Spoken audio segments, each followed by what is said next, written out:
here and did that. Let's just come back here and did that.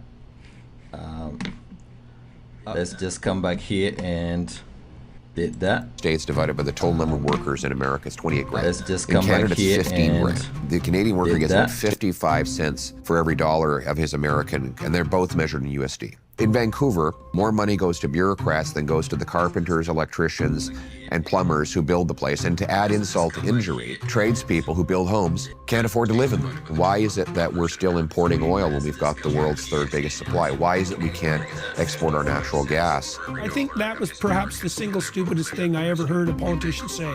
Your federal government spent $6,000 of your family's money going over their budget. They've squeezed the taxpayer out of every last dime, and they're still $62 billion short. It's worse than that because I suspect that the true picture is a lot more dismal than we know. Okay, so that's going to be dumped on you sometime in the next year. They get the party, I get the hangover. 8 years from now, what does it look like?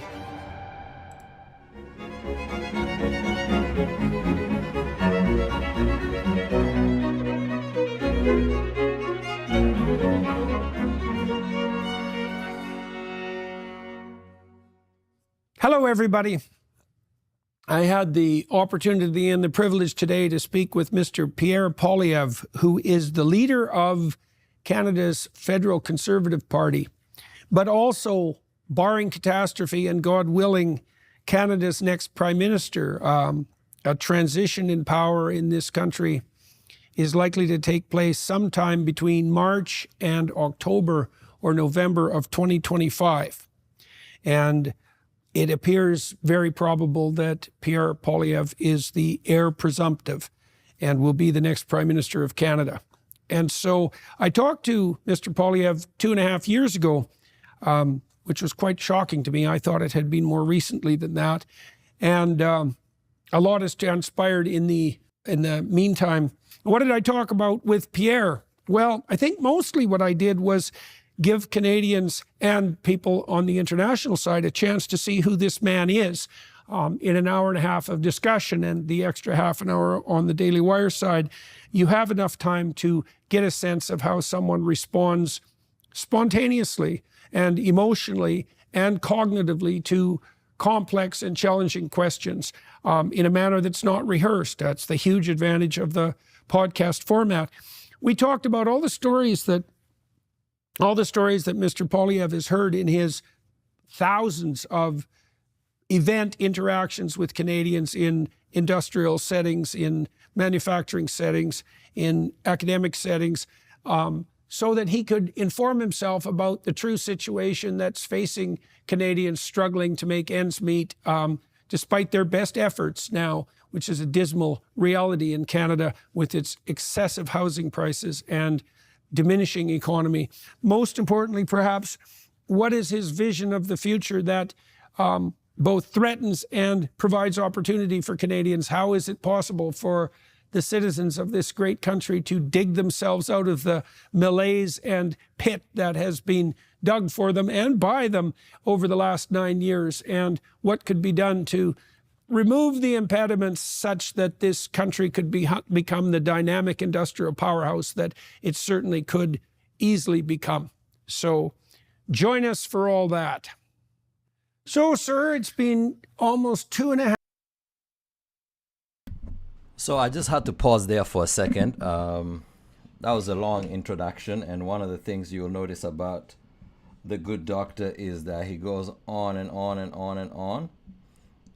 So the main focus is, I'll focus on the financial stuff that affects you, but please listen on, and something that catches your ear, let's discuss it. Occasionally, if you need me to search something, I have my Google up.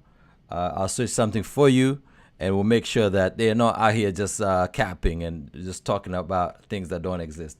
All right, let's enjoy.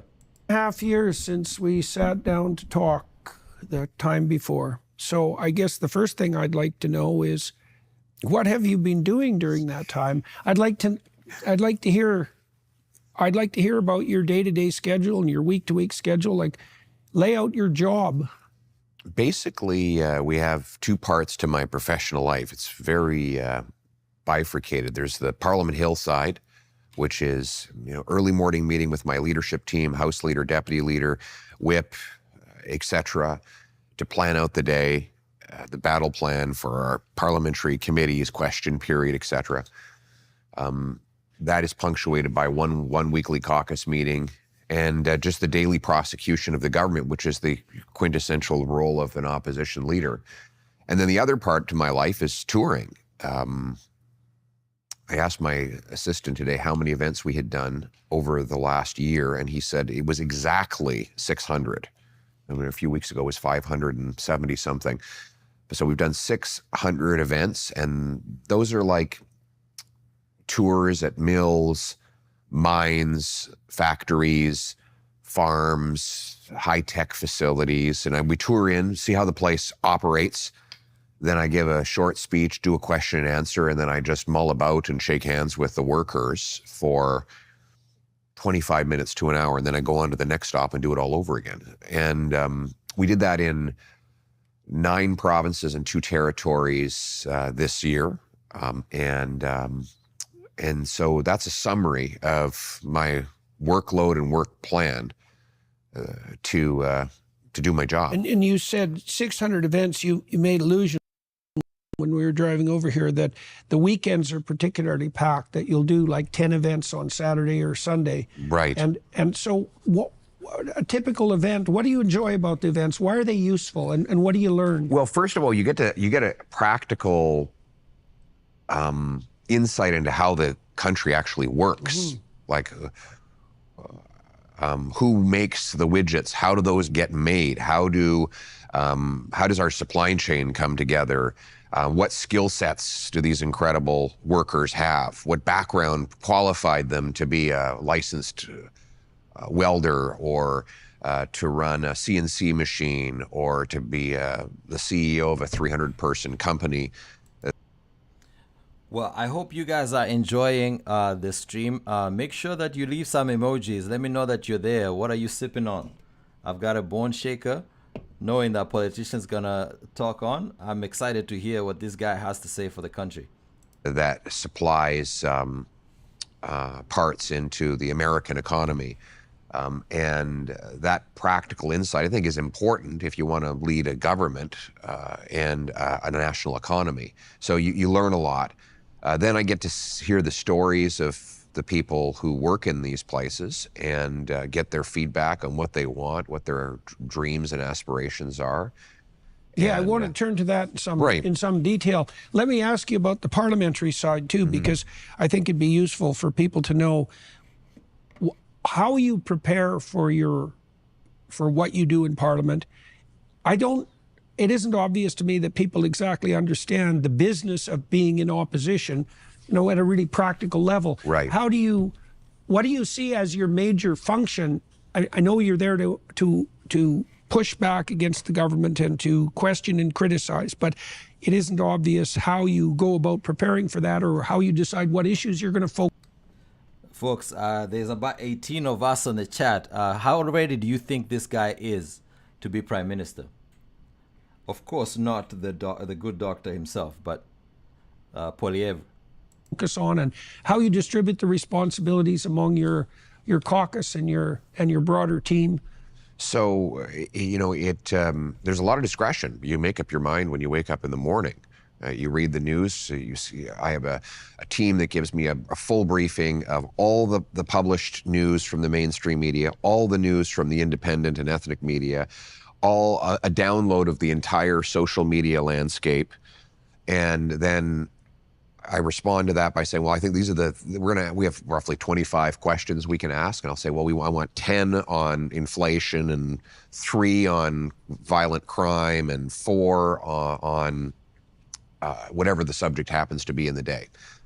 And I want this committee to focus on this today, and that committee to focus on that today. And then our teams go out and we do it. And I've been very blessed because my caucus is extremely talented and they don't need a lot of direction, but we've been acting in unison, and I think that's why our message is pumping out so clearly to people. It's not a cacophony of sound, it's a clear drumbeat. That's why people are hearing and appreciating our message. So you feel that your party is well organized at the moment? Extremely well organized. Okay, so what's your evidence for that? Well, why? By every measure, by every statistical measure, we're stronger than any Does it feel that the Conservatives are organized? Is that true, or do you think it's cap? political party has been in, well, maybe in my lifetime, objectively speaking, memberships, fundraising, poll numbers. Right, so people are positive in consequence of that. So it's a lot easier to lead an organization when it's successful. That's Obviously, people are much more enthusiastic. Yes. Why do you think you're in that position? What's going on that's setting the stage for that? And I don't just mean the failures on the Trudeau side. I mean, what do you think you guys are doing right? Well, we have a clear. Oh, he just stopped him from talking about Trudeau. This is glorious. Please make sure you subscribe. I need to get to about, I don't know, 1,300 subscribers. So make sure you subscribe and let's keep enjoying this. Your mission statement, and people know exactly why we're in this. Whenever someone asks me if they say, I'm thinking of running for parliament or for mayor or some other political position, what's your advice? Well, I said, well, before I get to the advice, I have a very simple question. Why do you want this job? Mm-hmm. And it might seem like a simplistic question, but it's actually the most important question in life. Why? Why are you doing what you're doing? And our answer to that is to bring back the Canadian promise that anyone who works hard gets a great paycheck and a pension that buys them good food and a nice home and a safe neighborhood, that anyone from anywhere can do anything, and that people are in charge of their own lives. That's effectively what we want to deliver. So every day when I'm in Parliament. So that's a very local vision in a sense, right? It doesn't have the grandiosity of an international utopian vision, for example. Well, maybe it's very down to earth. I think people are sick and tired of grandiosity. In fact, I think there's something grand about a family that can go on a nice road trip and share stories and build lasting memories that the kids will remember when they're 85 years old. Despite I think that's producing all that nasty carbon dioxide. That's right. I think those things are grand, and I think. So far he said the Canadian dream is somebody who works hard, does his job to get a pension and make sure that they live a decent life. So still pretty general. The problem we've had in this country and in all of the countries that have been afflicted by this horrendous utopian wokeism. Please subscribe. We should get a drinking game going about how many times they say woke. I'm on like 3 shots right now. Is that it's been focused on the grandiosity of the leadership of the egotistical personalities on top, and not the things that are grand and great about the common people.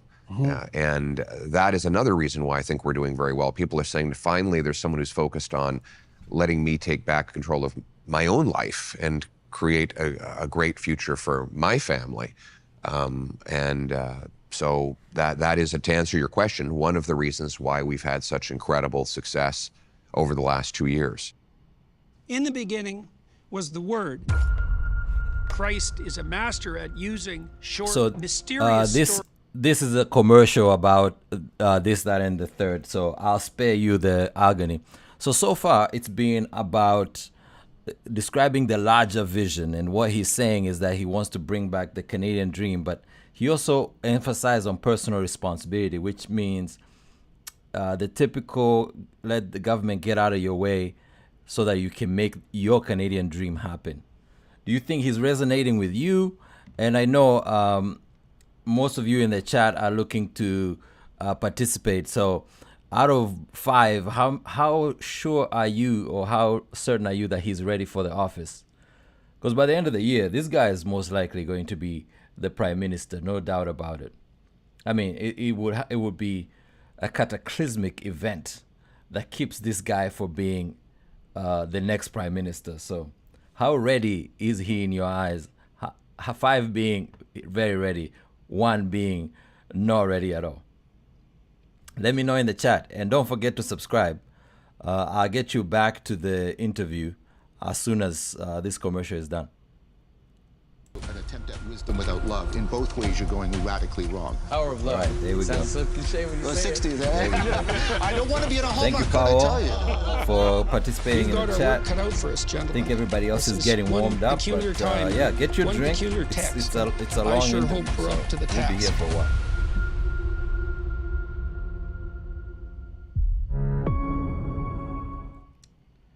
Okay, so there's a lot of distrust, generally speaking, in relationship to, I would say, establishment organizations and political elites all across the West. A lot of that well-earned. Why should Canadians believe that the vision that you just laid out is something that you hold personally dear and not merely what would you say, a set of carefully calculated campaign slogans? Well, I look back at everything I've done for my entire political career to the time I was a teenager. You know, some people even dug up my old university essays, and I've been saying precisely the same thing the entire time. You know, when I was 20, I wrote an essay as Prime Minister I would, and the title was Building Canada on Freedom. And the entire we've piece got was new about people making the joining. government small and maximizing. As you join, please subscribe and tell me in the chat on a scale of 1 to 5, how ready do you think Poilievre is ready to take on the duties of Prime Minister? Personal freedom. So that's basically what I'm doing now. Thank you. You have consistency Well, there were going things, for you. when I launched my leadership race, I literally had the same language in my leadership launch speech that I had put in that essay 22 or 23 years earlier. And when I was part of the Harper government, we basically fought for and did the same things then that I'm proposing to do now. So as much as you can be assured of. So he is guaranteeing that he's an extension of the Harper government. I don't know if you caught that. I don't remember if you guys, I don't know how much you remember about the Harper government, but that's the one that Trudeau successfully defeated. So he's saying he's going to fight for the same things. Anything any political leader says, I've got evidence to back it up. Okay, so one of the things that's been very distressing to observe, I would say, and I'm going to use the UK as an example. I mean, the UK had 14 straight years of Conservative government. Yeah. And, you know, as far as I'm concerned, thank God for that, because it could have been Labour. But having said that, they fell 100% prey to the blandishments of the net zero types and brought forward really a catastrophic energy policy. And the UK is suffering dreadfully for that. And their immigration policy, I mean, Keir Starmer apologized for it, which was something remarkable to behold, and so did Kemi Badenoch, who now runs the Conservatives in the UK. Now, the reason I'm bringing them up as an example is because, well, they were a Conservative government, and they certainly didn't govern by anything approximating Conservative principles. And so how do you feel about the probability that if the Conservatives in Canada take power, that they'll be enticed into this global utopian delusion that seems to have enveloped so many leaders, kind of regardless of their political stripe? What do you? So I'm going to stop the good doctor there. There's a lot of talk about immigration there. There are some very good reasons why Canada needs immigration. So let's see how he's going to answer the immigration question. We are short on workers of all stripes. We are short on doctors. We are short on any kind of worker that you can imagine. And we are short on kids. We have a total fertility rate that is approaching South Korea. So this is a really big one. You think, if anything, can inoculate you or has inoculated you against that? I know better. Well, elaborate. What do you mean?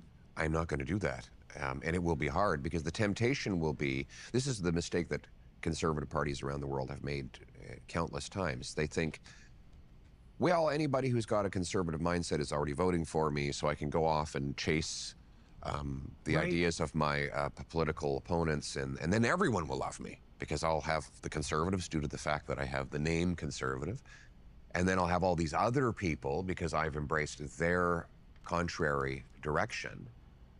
And in the short term, it works because you manage to have all of these people under, and all of the different political ideologies captured in one tent. But the problem happens when the policies are a disaster. And then people wake up and go, oh my God, my taxes are now up, the inflation is out of control, the deficit is spiraling, there's crime on the streets. So does the temptation exist to try and take on the political policies of the socialists in the short term? Sure, but it's one that I will fiercely resist, because I know that by the 4th year of my mandate, people would be enraged because their lives would be even worse. So it will be tough, though. So this is a very interesting answer that he just gave. He said the temptation to swing to the middle from a conservative point of view, and the trigger of this was the immigration question. He says it absolutely exists, but he says if we continue this immigration, it's going to be much worse in the 4th year. He might not get reelected. Now that's very interesting as a judo move to avoid answering the question. I still want to understand who is going to let in and who is not going to let in. But what he said is the pivoting to the middle, which I think we're going to see in this election. He is going to pivot to the middle, but he says he's going to resist it with everything he has. Like it's going to be a trade-off. The temptation. I mean, I think many leaders fall prey to the temptation to shine on the international stage, right? I mean, I can't remember who it was in the UK. I think this also has something to do with the Paris Climate Accord, resulting in the carbon tax that he has vowed so much to dismantle. I believe it was the previous Labour Party leader who said that decisions in Westminster were essentially irrelevant because all the important things were happening internationally. She is, by the way. Right, and so if people are involved in status climbing and they hit the national pinnacle, there's the international world to, what would you say, to dominate or to impress. And that's, I think that the power of that temptation or even of that peer pressure can't be underestimated. So, okay, so now you've been, these events, these 600 events that you've gone to, so let's say that's something. Okay, so this is the part about Jordan Peterson that is very frustrating. He completely set up the second question, the follow-up to the question about immigration, and then answered it himself by saying peer pressure is hard to resist. Now he's going back to the subject of the 600 events that he's having. This would have been a great opportunity to put a button on the fine parts of the immigration policy, but we keep moving on. Please give you some more likes. Let's keep it going. Something approximating 1,000 to 1,200 since we last talked. You spent a lot of time speaking to, and I presume listening to, ordinary Canadians. I heard you make a speech in the House of Commons that went viral in the last couple of weeks, and you spoke very persuasively on behalf of working class Canadians. And so tell us what you've learned, what you've heard over the last couple of years, and how that's shaped you and changed you, let's say, as you've moved from, as you shifted your position up the political hierarchy and are poised really likely to take the reins in Canada at some point in the next year. You've listened to all these people, and so what have you learned, and what has it made you convinced of, let's say? Well, first of all, there's the bad news and the good news. The bad news is that people feel like they've done absolutely everything right, and their lives are trapped. Young people say, look, okay, I went through, I got an education, I work nonstop, and I have made the calculation that there is no mathematical path for me to own a house. So I'm going to stop it right here. As somebody who is a financial wellness expert, this is what I focus on. The mathematical inability to get to hope for young people, he articulates it very well, because it's not a matter of not working. Its wages haven't gone relatively down, and the asset prices have gone so high. So let him explain exactly how he sees it and maybe some solutions as well. It's just not possible. In Toronto here, for example, if you take the average income and the average house price, it would take you 29 years to save up for a down payment. So, if you're For a down payment. for a down payment, not to pay it off, forget paying it off. And so if you're a young woman who's got a biological clock, obviously, well, do the math. You start off at, let's say you're 25. Well, you're going to be in your 50s before you can afford the average house. So how are you ever going to have kids? And that's about the time when people think about downsizing from their house. That's what they used to think about downsizing, and they usually had their house paid off back by the time they were in their early 50s. So just to show how dreadfully things have worsened, that's the picture of the youth. Then there's the kind of middle-aged people who do have kids already, and they're terrified of the dangers in the streets. I mean, our streets are just being overtaken by drugs and gangsterism. Okay, so another diversion. This is the part that is very frustrating, because now he's at the gangs and all the other stuff. This would be a very good opportunity to answer that question on being able to bring affordability back to the young people that he says are working extremely hard. And other dangers, and they want safety again. And then you have business owners that are saying there's just no way to continue to compete in Canada. We have to look at moving, and that means the next 200 jobs we create is going to be in Ohio or Florida or some other place than Canada. That's the kind of overview that I get. The good news, though, is that people do now have some hope. They think that things can be turned around. And they have clearly and correctly diagnosed the problem, which is entirely political. There is no physical, geographic reason why Canada should struggle to supply people with great opportunities of home ownership and family formation. In fact, we should be the richest country in the world. And I don't know about that. The richest country in the world, very questionable, but he is absolutely right. There's no geographical reason why we should not be able to provide opportunity for good career, good home ownership, and family creation. That is completely correct. I'm just waiting on solutions still. And people increasingly know that, and they know that if we make the right, albeit difficult, political decisions, that they will once again be able to do as their parents did, which is to say, get a house, start a family, live in a safe neighborhood, raise their kids with good traditional values. That's another thing I'm finding, is that a lot of people are really getting back to those values that we were told were unfashionable. They want, please continue adding the likes. We are like 50 of us. We only have 7 likes. Please get these likes up and participate in the chat. We have a lively conversation going on about what he'll be able to do and what he might not be able to do. Please get your opinion heard. Let's have some fun here. I've got my Pilsner here, and I'm listening to him articulate what the country is going to look like for the next 8 years. Young people today, they want to have families. Yeah, well, there's been a real conservative swing, especially among young men. Well, no wonder.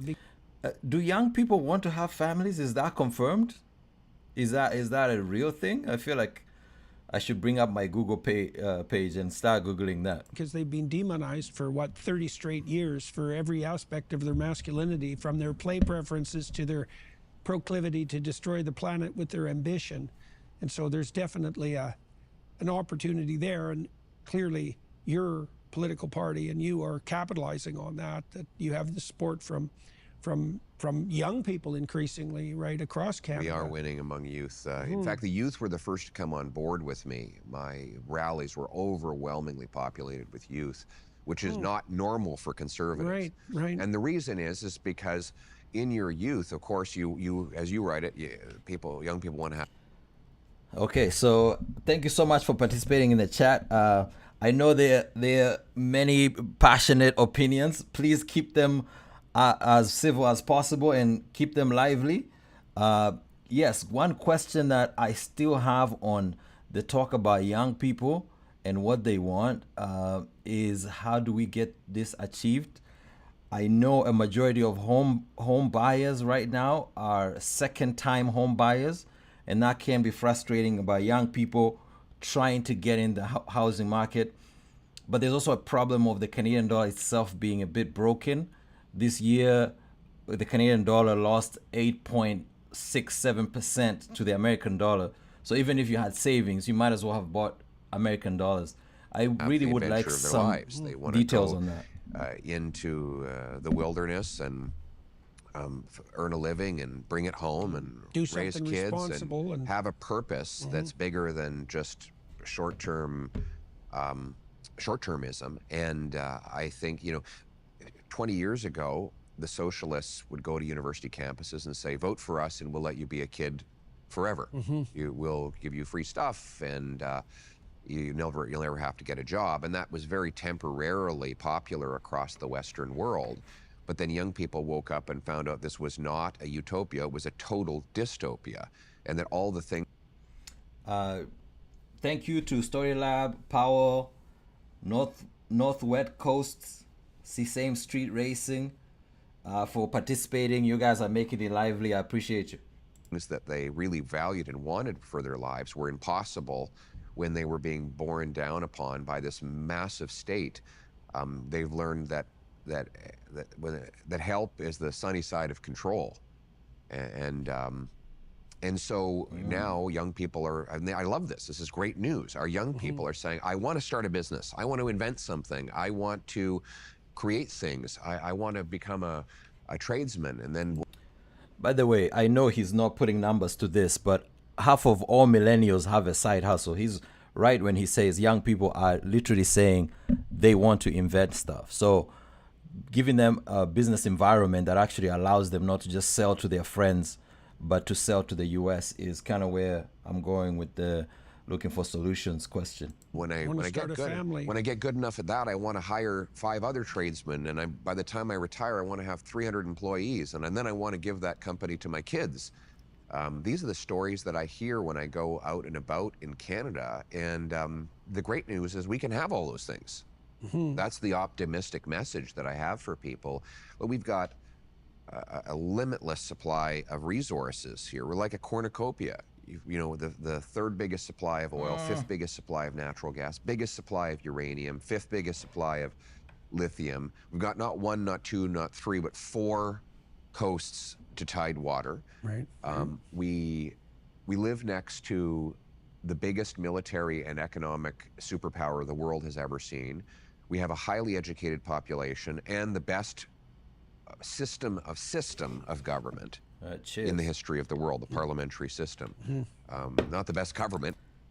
Oh, wait a minute. I think he just said the parliamentary system is the best possible system of government. Do we all agree? Is this better than choosing our leaders directly? Where we have to choose someone that chooses for us? Is the parliamentary system really the best form of government? I smell something here.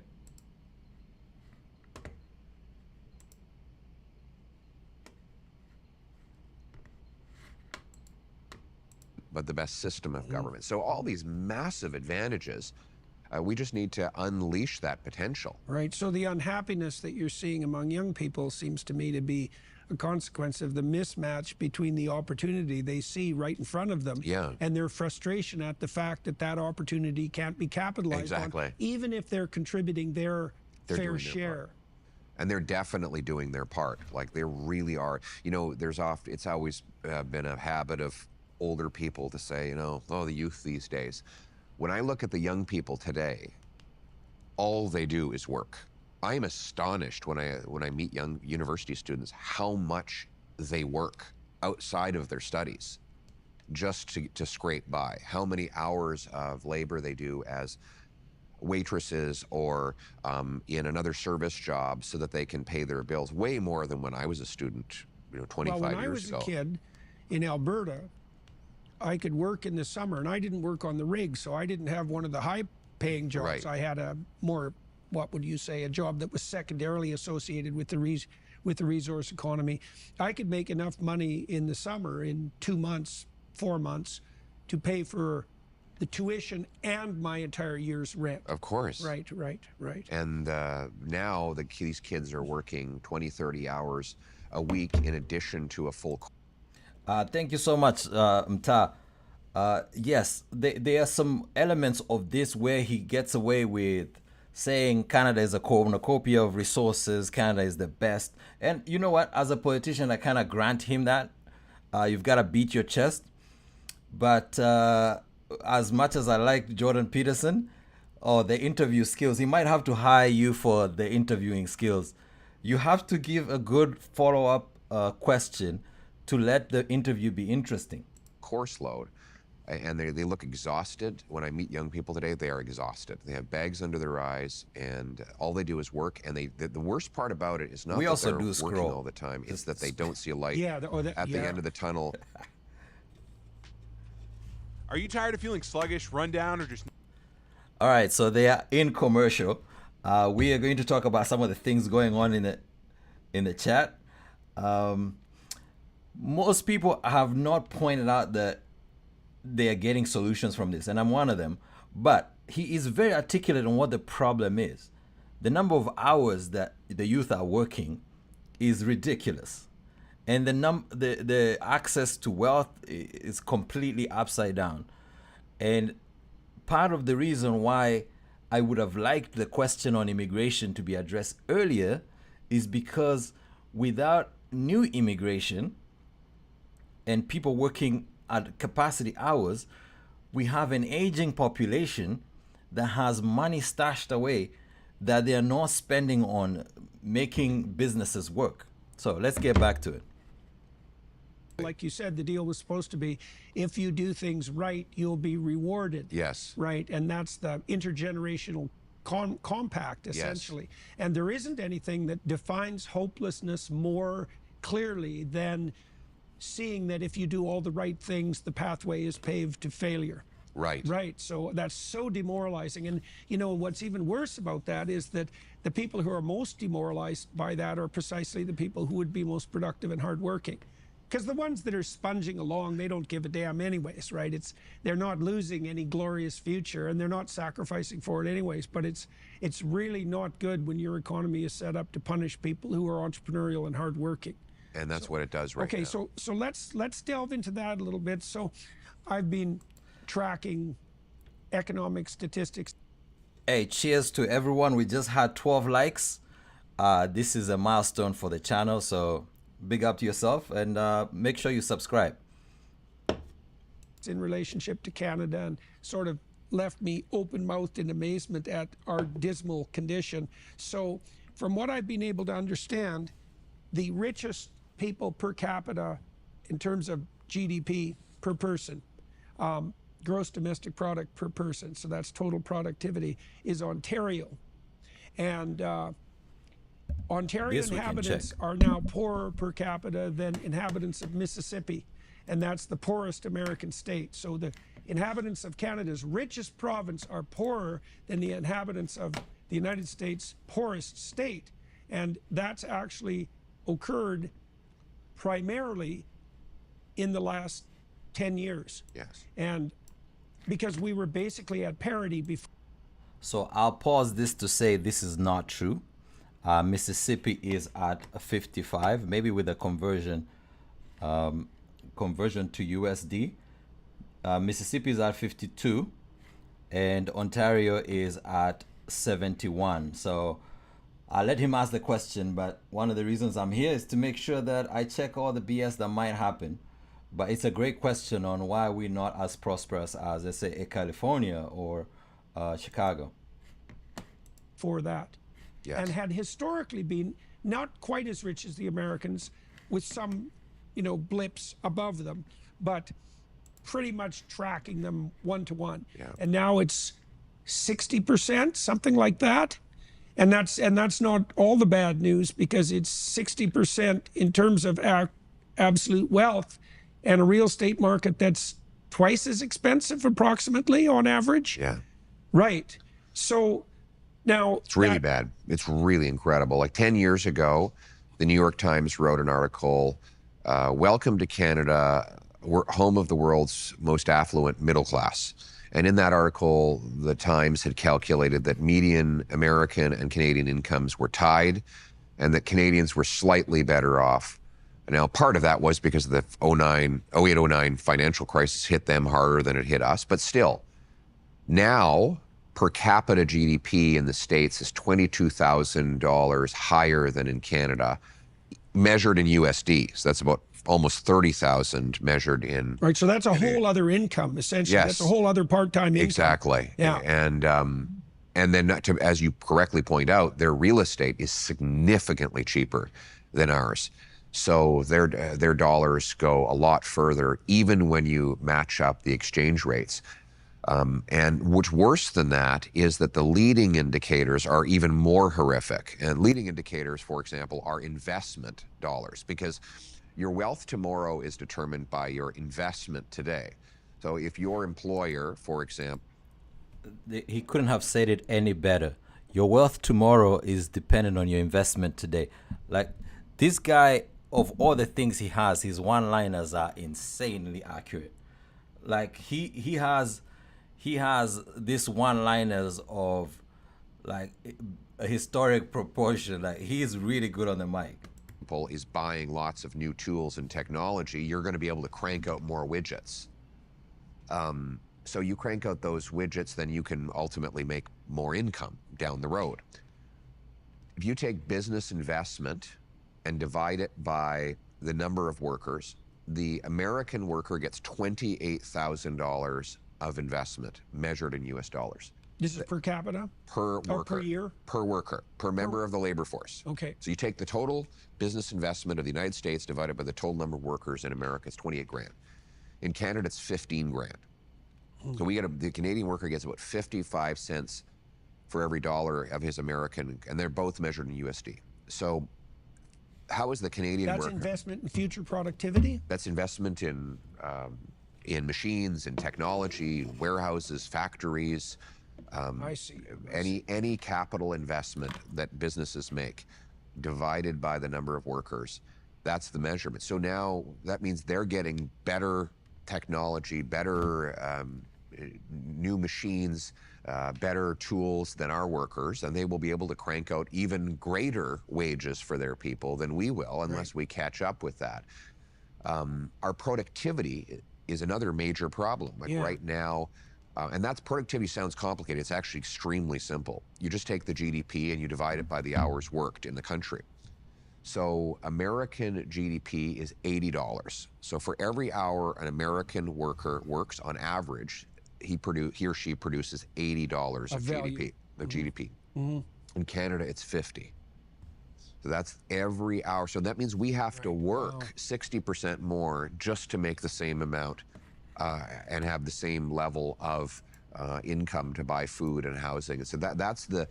Now, that sounds like a bunch of wonk speak that might seem like it only matters to someone staring at a spreadsheet or a graph or a chart. But in fact, that's reflected in the fact that our 2 million people are lined up at food banks because they can't afford food, and 80% of youth can't afford homes. And our quality of life and the things we can afford to provide our kids have fallen back so much. Well, There's it's real pretty life. stark and easily comprehensible statistic. Yeah. I mean, if you work and you produce $80 worth of goods and services in an hour, compared to working and producing 50, obviously that's a substantial shortfall. Yeah. So, and is there a starker indicator of the economic disparity between the US and Canada than that? Or do you think that's the primary statistic? I mean, I think housing costs are another one. Right, I mean, right. There was a study out just 10 days ago that has So I know it's on the fly, so he might not have the numbers, but what we spend on groceries and what we spend on data and telecommunication, as well as energy, all the oligopolies and banking fees are starker than even what he's talking about by GDP per capita. So I understand where he's going with it. This is something that explains everything, but we are paying the highest internet fees in the second highest internet fees in the OECD. We need competition to also apply to the big banks and big data, big telecoms, big energy, and big grocery stores. Like, we can't have oligopolies and expect to compete. I think he needs to touch on that as well. Toronto and Vancouver are now by far the most unaffordable housing markets in North America. And so, you know, housing costs are 50% higher in Toronto than they are in Chicago, even though Chicago workers make 50% more money.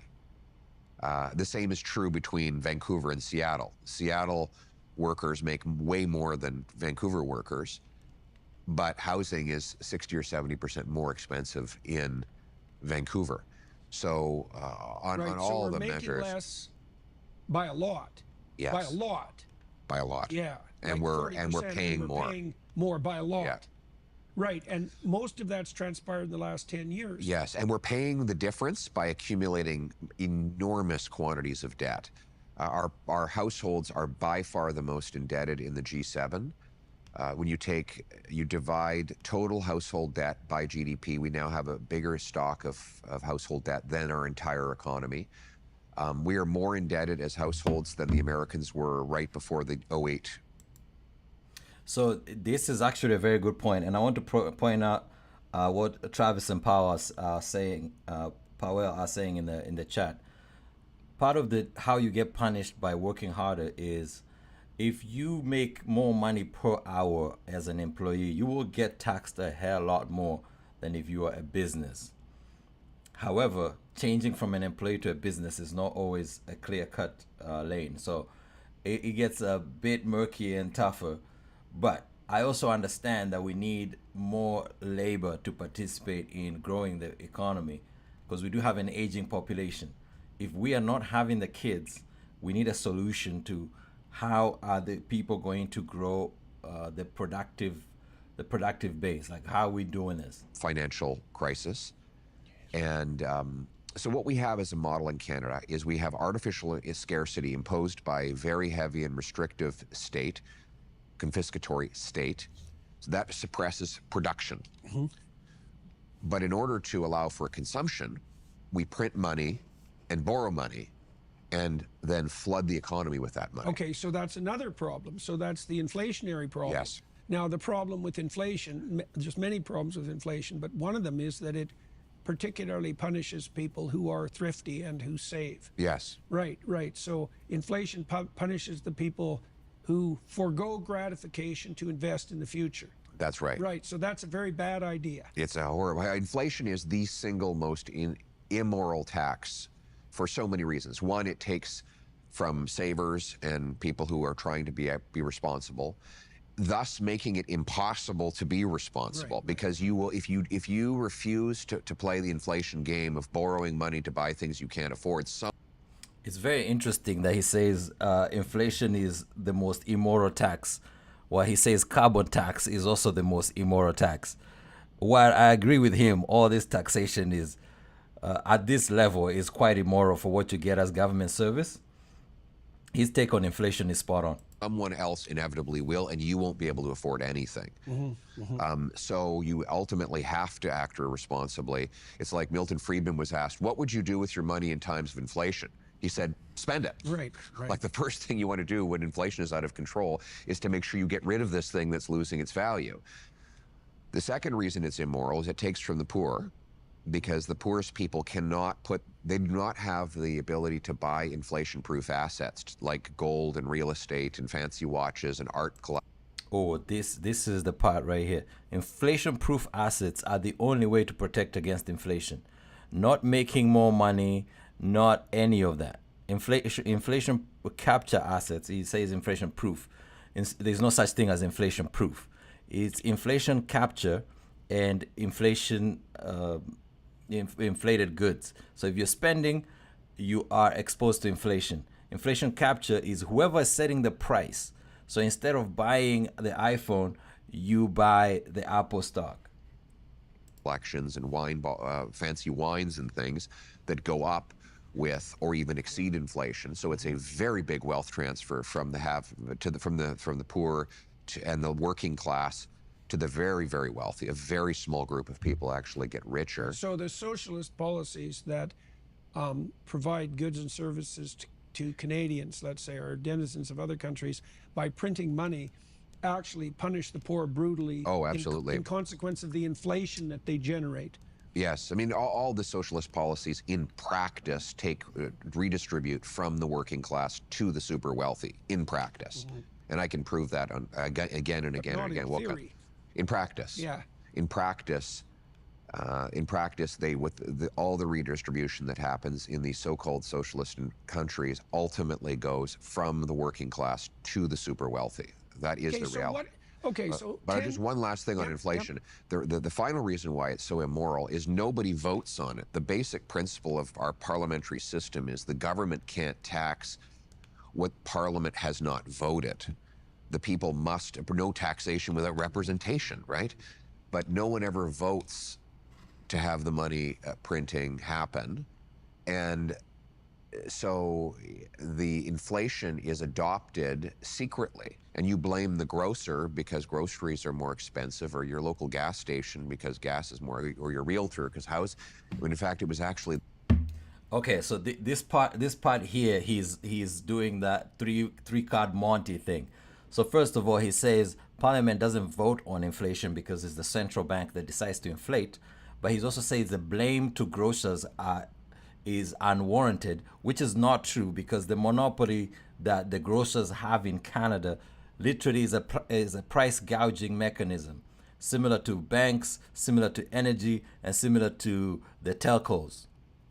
So right there, I think he's doing this dance that is acknowledging that he's not going to deal with big tech and big grocery stores. The government, they bid up all of those things, was more, or your realtor because groceries are more expensive, or your local gas station because gas is more, or your realtor because when in fact it was actually the government that bid up all of those things with money printing, and you didn't even know about it. So it is silent. It's a silent thief that takes from the poor and gives to the richest people, and it destroys the working class. And that's why I want to crush inflation. We need a policy that seeks to stop inflation at all costs. Okay, so what would you do to stop inflation? Well, we Great stop question. the money printing. You know, and the money printing is just a means to fund deficit spending. Governments borrow to. Okay, so this is a question that somebody asked in the chat. Duncan K, you said it's a lost cause because the next government is going to print anyway. This is him saying he's not going to print. Find the deficit, yeah, for people. And the money printing is just a means to fund deficit spending. Governments borrow to. Define the deficit, yeah, for people. So basically the deficit is the difference between what the government spends and what it brings in. It's usually calculated on a yearly basis. That's deficit. right. Yeah. And the debt? Well, the debt is just the accumulation of the deficits. Right.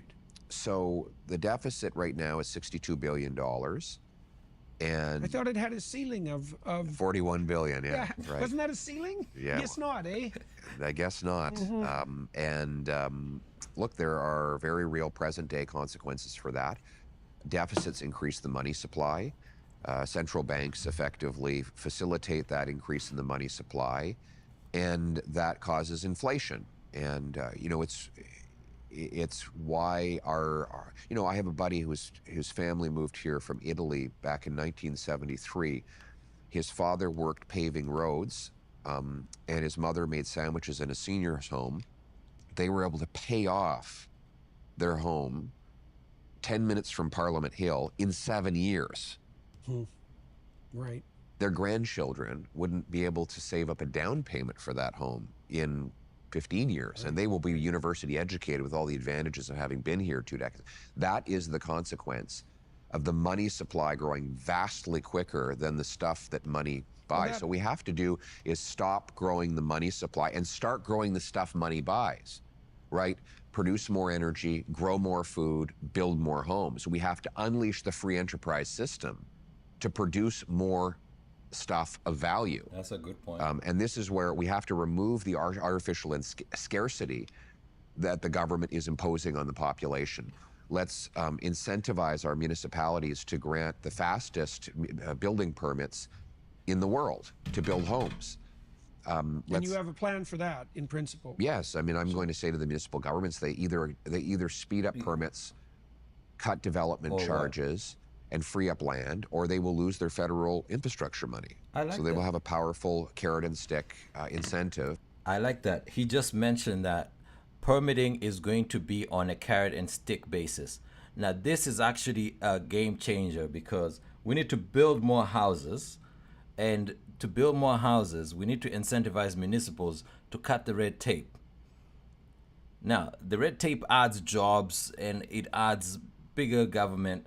So I actually like that. Why it's not a clear plan, it's a real good plan. To speed up home building. And the percentage of a new house price that's a consequence of government taxation and regulation? Well, in Vancouver, it's 60%. 60%. 60%. Now, does that include the land and the house? Yes, that includes everything. So I'll tell you how they calculate it. CD Howe took the cost of compared the cost of building a home to the cost of buying a home. Yeah. And he said, what's the gap between those two things? So they added up land, labor, profit for the developer, materials, and they compared that to the sale price. And they found the gap was $1.2 million.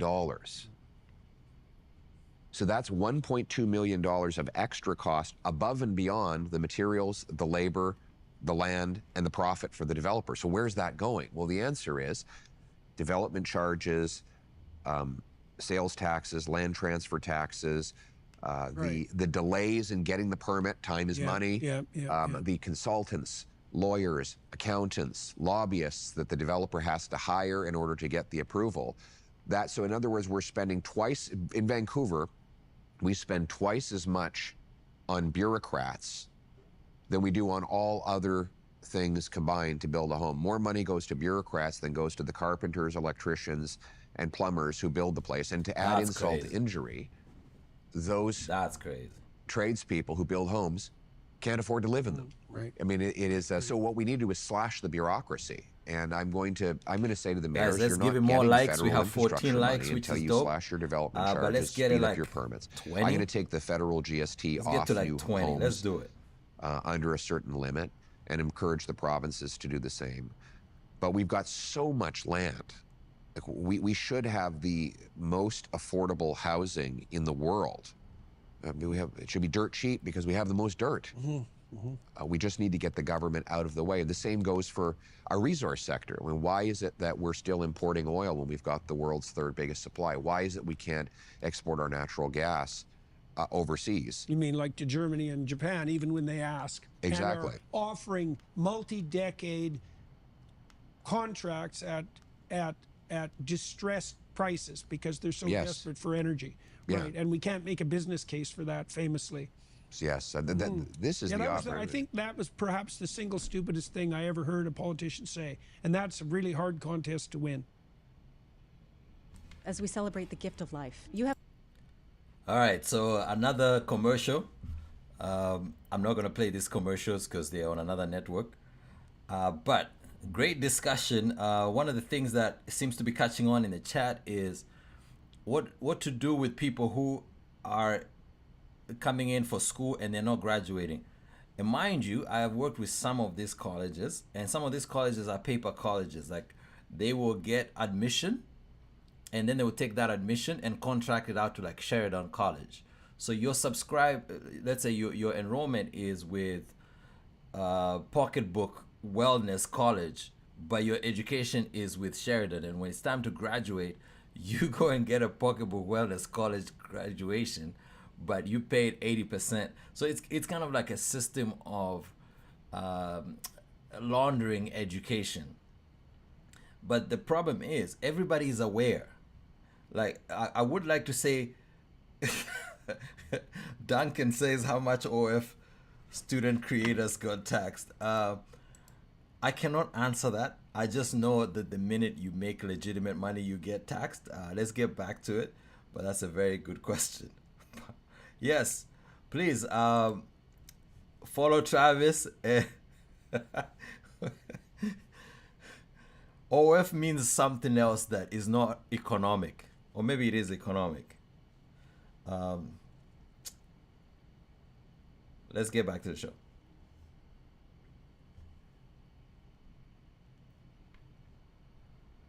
Six more likes. Let's go.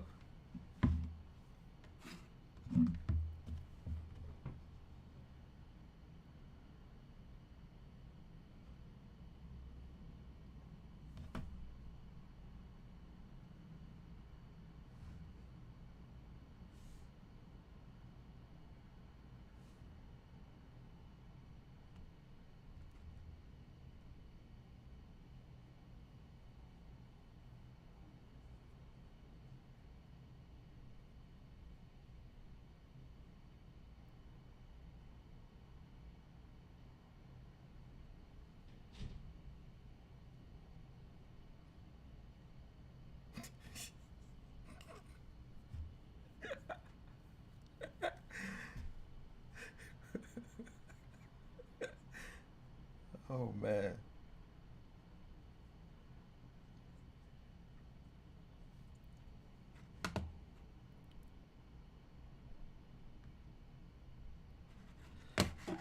Oh no, I didn't. Apparently, a chat GPT inquiry Sorry guys, is the sound was off, so we I'll rewind it to 3 to 5 times higher in both Europe and Asia than it is in North America, which means there's a hell of a lot of profit to arbitrage in getting our product over there. In the last 10 years, the Americans have added, I think, 6 liquefaction plants. The Qataris have massively increased their production. Canada has not completed a single new liquefaction facility. There's one that's supposed to come online soon in Kitimat that was approved by the Harper government. It's only now coming online. The Germans actually built an import terminal in 194 days from concept to completion.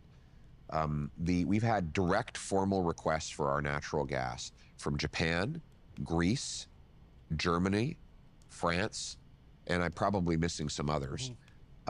We have the 5th biggest supply. We have cold weather, which makes it much cheaper to liquefy gas. It takes 11 days to ship to Asia from BC. It takes 20 days from the US Gulf Coast. So it's basically half the shipping time.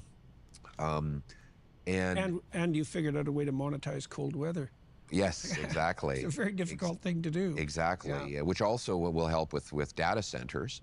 Data centers, which we're going to need data centers for AI and blockchain and countless other things that we have the energy for. It takes tremendous amount of energy to power these data centers. Apparently, a chat GPT inquiry is 10 times more energy intensive than a Google inquiry.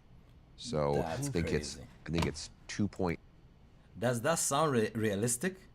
That a ChatGPT inquiry is 10 times more energy intensive than a Google inquiry? 9 watt hours that is necessary to answer one ChatGPT question. It's only 0.3 watt hours to process a Google search.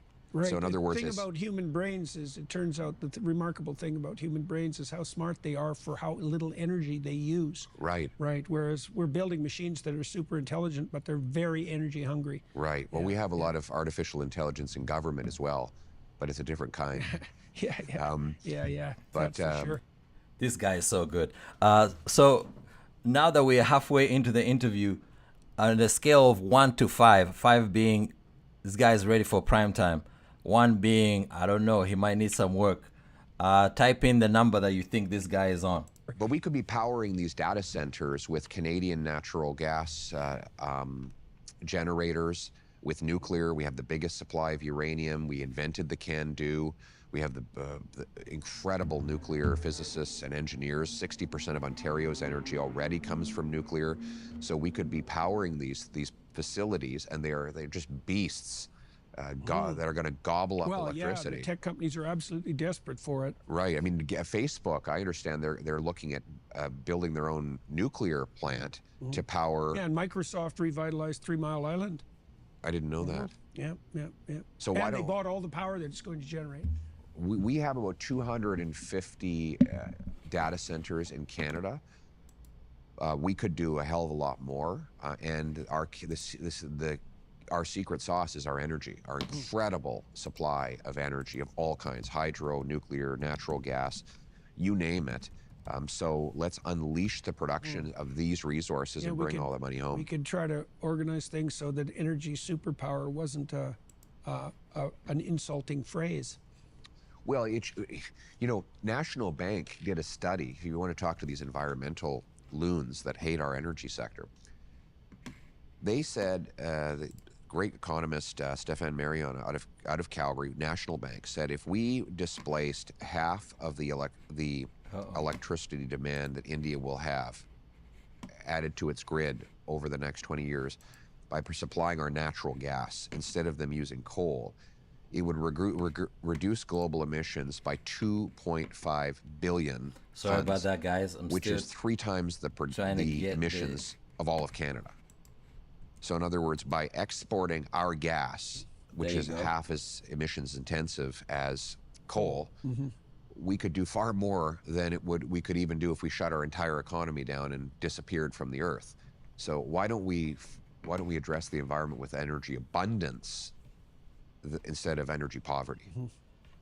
Well, that's obviously the moral thing to do with regards to the alleviation of absolute poverty as well. Yeah. Because the See, again, this guy's so good with words. It's like, why don't we address carbon by energy abundance, not energy poverty? So this is pretty much saying he's going to drop out of the Paris Accord for climate change, which is supposed to double the carbon tax by 2030.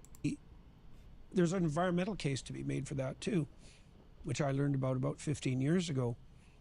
If you alleviate absolute poverty, the people who are now comparatively wealthy, so say starting to move into the middle class, take a much longer term view of their lives and their children's lives and their grandchildren's lives, which are now relatively assured, and they're much more likely to take environmental action at the local level.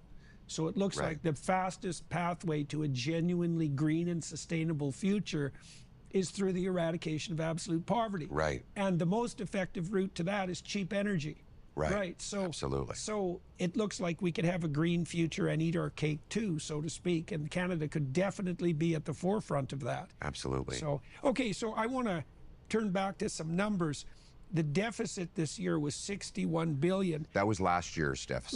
Last year. And there's 40 million people in Canada. And so that's $1,500 per person federal overspending. And that's $6,000 essentially per family. So just for everybody watching and listening, your federal government spent $6,000 of your family's money last year going over their budget. That's just what they spent in excess of what they had originally budgeted. Right. And that's on top of having among the highest taxes in the world, with our 53% highest marginal tax rate, plus carbon tax, plus high payroll taxes, plus high business taxes, plus high capital gains taxes. So they're taking in more money than ever before. They've squeezed the taxpayer out of every last dime, and they're still $62 billion short. Right. And that's just one level of government, by the way. Then the Right. provinces have deficits that compound the federal one. So we have way too much government, and we need to reduce the size and cost of government and unleash the power of the free market. Okay, so it's also the case that we haven't gone into diagnostics yet, but it's also the case that the Trudeau administration has increased the federal bureaucracy 40% In bodies, yes. in bodies since its inception.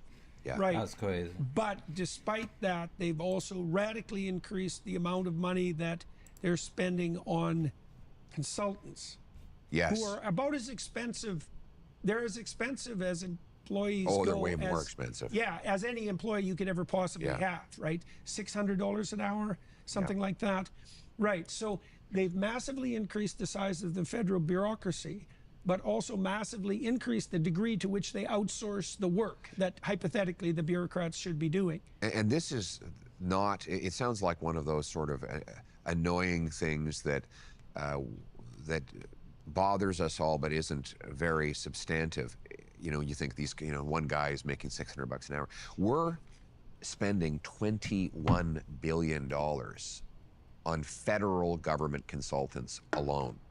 That's $1,400 per Canadian family in federal taxes Per year. just for consultants. Right. Per year. That's recurring. That's not a one-time cost. So it is an insane amount of money to be spending on that, especially when you have more bureaucrats to supposedly do the work. And arguably, they're delivering worse results than ever before. I mean, our border is more porous, our military has been weakened, and our basic services... Weakened or devastated? Well, you could put it either way. I mean, it's been, I think it's definitely been weakened, and despite the heroism of the men and women who still serve, the political leadership has undermined it in every possible way. military? Immigration, porous border. I think our per capita immigration rate exceeds that of the U.S., even given the U.S. open southern border. Oh, by far. We had a population growth of 1.2 million in 2023. That's on a base of 40 million people. So it's an astonishing number of people to bring in 1 year. Everyone now admits that this was a calamity for housing, the job market, and our healthcare Well, system. Trudeau himself walked it back recently. He walked it back. With what was the approximation of a public apology. Yes. I Well, mean, this is after he called everyone who questioned his immigration policy a racist. right. And then he adopted the policies that he was calling racist. So this is one of those things that I feel like he should dig into this. When Trudeau called everybody racist, and when he took the powers into his own hands, when the truckers were going to do their protest, this should be a point where he emphasizes the difference between the use of executive power and the use of the liberties that Canadians possess. I hope he digs into this.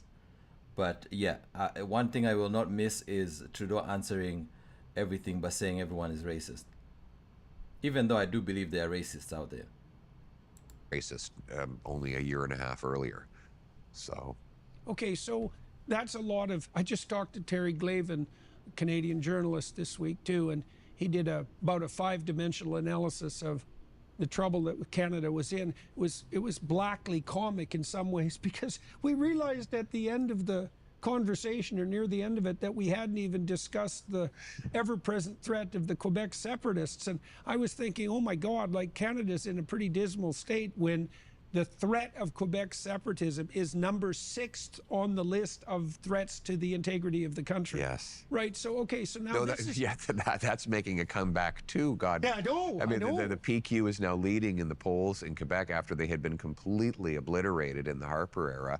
Separatism was completely dead in Quebec, and now it's making a resurgence. And ironically, more out of desperation than anything else. well, I mean, it's interesting that the leader of the PQ has actually been making economic arguments in favor of separate. They used to always try to avoid that because most Quebecers would say, well, clearly we'd be worse off economically if we left.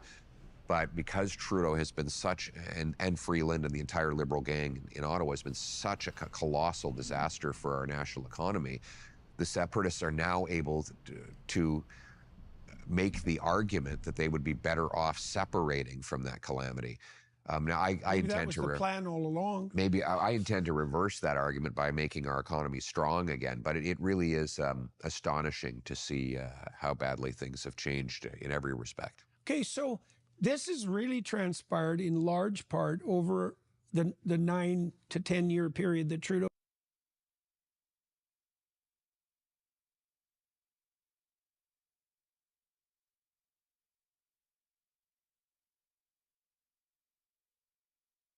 has been governing. And so when you are trying to put your finger on what went so wrong, so calamitously wrong, what do you think the major contributors were? I mean, there's a lot of hydras whose heads we're encountering at the moment, and I imagine it. Do you guys think Freeland quit the government so she can run for prime minister? I feel like Freeland was making a play for the prime minister. It's relatively difficult to trace a causal pathway, but what did we do wrong as a country? Well, I mean, it doesn't. What I'm about to say is not a shock to anyone. We have a prime minister who is dedicated to a extremely radical ideology. It is just a rehashed socialism that has been discredited again and again and again throughout the ages, and his basically authoritarian socialism has guided him throughout his entire prime ministership. He believes in a state that controls every aspect of your life, your money, your speech, your thought, controls the economic, all of the industries of the country. Every time that has been tried, it is a complete disaster. So there's no mystery involved. It is the same old disastrous outcome that results from the same old disastrous policies. Right, that have demonstrated themselves as disastrous continuously throughout the 20th century. Exactly. Okay, so one of the things that I think is particularly striking, I saw Stephen Guilbeault, who's probably the minister in Trudeau's cabinet who's most fervently Yeah, he an describes enemy himself of the as a Canadian socialist. economy. Well, this is the Yeah. thing. So he described himself as a socialist. And so for all you international people listening, Canada has always had a socialist party, and that's the New Democratic Party, the NDP, which is currently run by Jagmeet Singh, who's propping up Trudeau, all his protestations to the contrary. And Canadians have always been. My man Jagmeet is out here for his pension. He does not. Jagmeet does not want to mess his pension up. He doesn't even like Trudeau like that. About 20% of Canadians have stably supported the socialists, the NDP in Canada, and that's been true since about 1962 or something, when they first popped up as a federal party. Now, the Liberals, and that's Trudeau's party, have been a centrist party historically speaking, and they were the home of the classic Liberals, all things considered. And they like to steal good ideas from the left and from the right and chart Canada's course down the middle. The thing about Trudeau's Liberals is they're not Liberals, is they're far left socialists. And they came to power in the guise of Liberals, and that meant that they're bloody. Their government was fraudulent, technically speaking, from the beginning, because Guilbeault, for example, obviously should have been a member of the NDP and not the classic traditional Canadian Liberals. But he didn't care, because he knew that had he run for the Socialists, he would have ended up with 20% of the vote, because that's what they always do, and never had any clear pathway to power. Exactly. And so Trudeau brought a bunch of people in who were so radically left. So this is a misdirection, at least in my opinion, because as you all might remember, the reason why Trudeau came on was a rainbow coalition to get rid of Harper. It wasn't just the Liberals. The coalition that Jack Layton had created, as well as the remnants or the resurging Liberal Party united, including some of the moderates that were in the Conservative Party, to get rid of Harper. That's what happened. Needless to say, he was elected 2 more times, so it wasn't just a one election. NDP in the dust, essentially. And they've been running the country on false pretenses for 9 years. And if you ally that with the fact that Trudeau is clearly, he clearly has narcissistic personality characteristics and runs the country. I guess as a doctor you can say that. As a testament to his own grandeur, it's something like that. And one of your caucus members recently stood up in the House and I think listed something approximating 60 scandals. I mean, I've been scandalized by that, because my observation, I've been watching the Canadian political landscape for, 5 decades, and the Trudeau government has skated through at least a half a dozen scandals that under normal circumstances would have provoked an honorable government to resign. And then that doesn't count the other 54. Yeah. And so at the moment, Trudeau's grip on authority is very shaky. His deputy prime minister resigned last week in a cloud of catastrophic, surreal manipulation.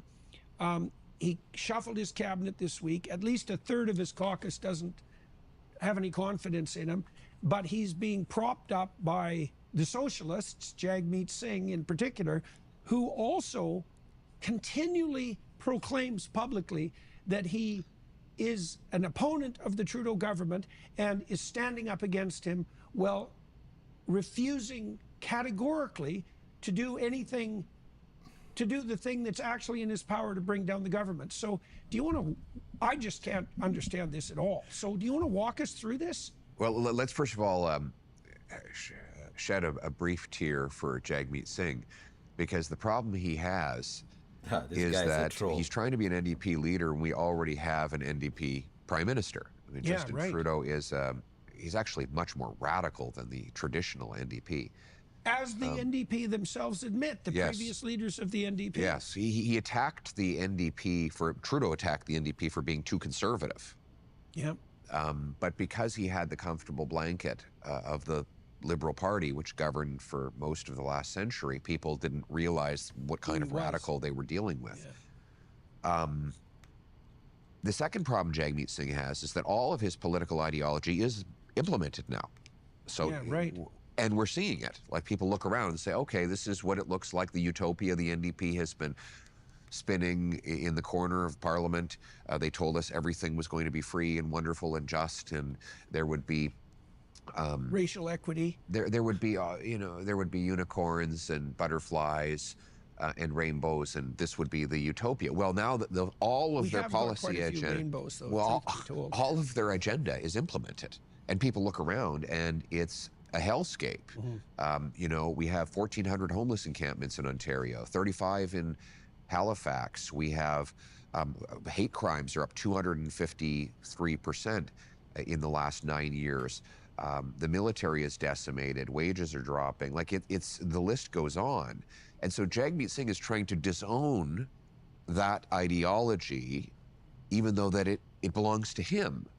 And he's trying to unsuccessfully, to convince people that he's somehow different than that, when in fact Trudeau has only been doing what Singh would have done in his place. And so it is a classic for socialists. What they try to do is change their names and move on and try to have everyone forget their past. And when I say that socialists changed their names, I mean, they were communists, and then they became socialists, and then they became social democrats, and then they stole the word liberal, and then they ruined that word, so they changed their name to progressives, and then they changed their name to woke, and now they claim they don't want to be called woke anymore. Because socialists always try to disown the things they've done because it's manifestly disastrous, and that is what Singh is trying to do, while simultaneously keeping Trudeau's government going. He voted just a couple of weeks ago against a non-confidence motion that I put forward, which contained Singh's own criticisms of Trudeau in Singh's own words. So he voted against his own words to keep Trudeau in power. But I will remind people. How do you account for that from a motivational perspective? I mean, the scuttlebutt in the Canadian He wants press his is own that pension. Singh is propping up the government for personal reasons, say, regarding his pension. Now, Yes. you're making a much more political case. But what I can't understand how both. he can reconcile himself to himself, because what he does is so at odds with what he says that it couldn't be more different. Like, if he allied him, the other thing I can't figure out, maybe you can shed some light on this, is like, when Singh agreed to act as Trudeau's support, why the hell didn't he negotiate a cabinet seat? I mean, why didn't he make it into a formal coalition? I know that's not a traditional Canadian move, but it could happen. And so he sold his soul to Trudeau, fundamentally, decimated his own party, and gained nothing in return, including what he could have gained had he bargained properly. That's how it looks to me. And what do you think about that? I mean, he's not a very good negotiator, that's for sure. Yeah. And what you're seeing is all of these egomaniacs. This gotta be the best part of the interview for Pierre Poilievre. Like, Dr. Peterson is just making all his points. And he's just like, yep, you're right. And just trolling these guys. In both the NDP and what we now call the Liberal Party are turning on each other because they all want to disown their collective record. All of them want to say, oh, I wasn't part of this. And whether it's the outgoing finance minister Freeland, or Mark Carney, who's been writing the financial plan behind the scenes, or Jagmeet Singh, they're all trying to say, I wasn't there, I wasn't part of it, I'm something completely different than what you see. That is just an illustration of how much of a disaster their agenda has been. And I think that's why we're doing so well, and we're going to defeat them, and Canadians will give me a mandate to take the country in a completely opposite direction. Okay, so what do you see on the horizon in the upcoming year? I want to talk about two things. What do you think is going to unfold, well, even in January, I mean, once Parliament reconvenes, and what you expect from Trudeau in terms of his political action, then what you expect as the Liberal Party tries to reformulate itself. Like, I can't imagine a scenario, not really, where Trudeau leads the Liberals into the next election. That seems to me highly improbable.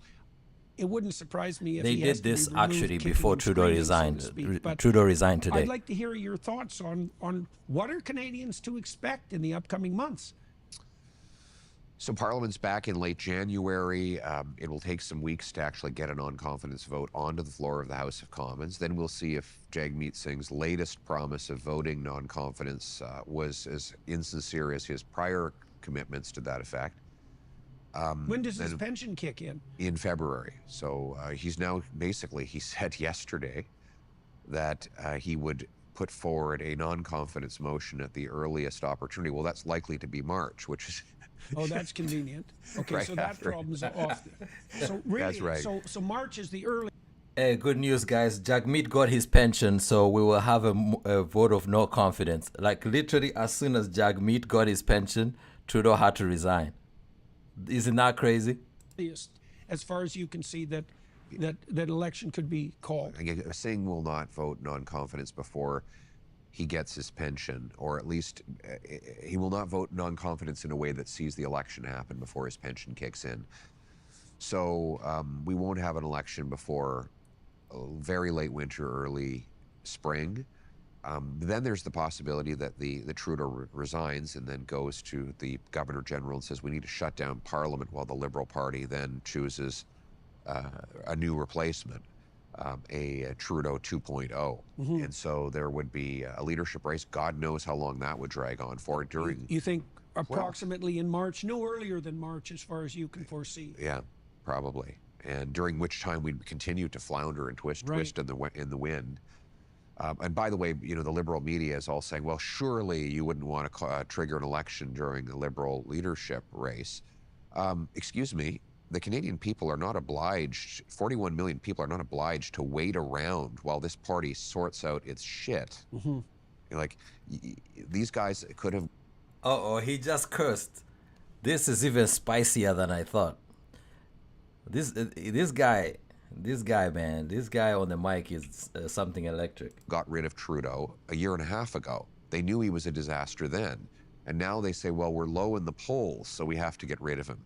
Now, you didn't care when he was just depriving single mothers of food for their kids, or doubling housing costs, or unleashing crime in neighborhoods across the country. But now you're really concerned about getting rid of him because your poll numbers are down and you want to keep your job. Sorry, that's not a good reason to paralyze the entire country, in the face, by the way, of a major negotiation with the incoming U.S. president, who enters with a massive and powerful mandate, and a man who has proven that he can spot weakness from a mile away.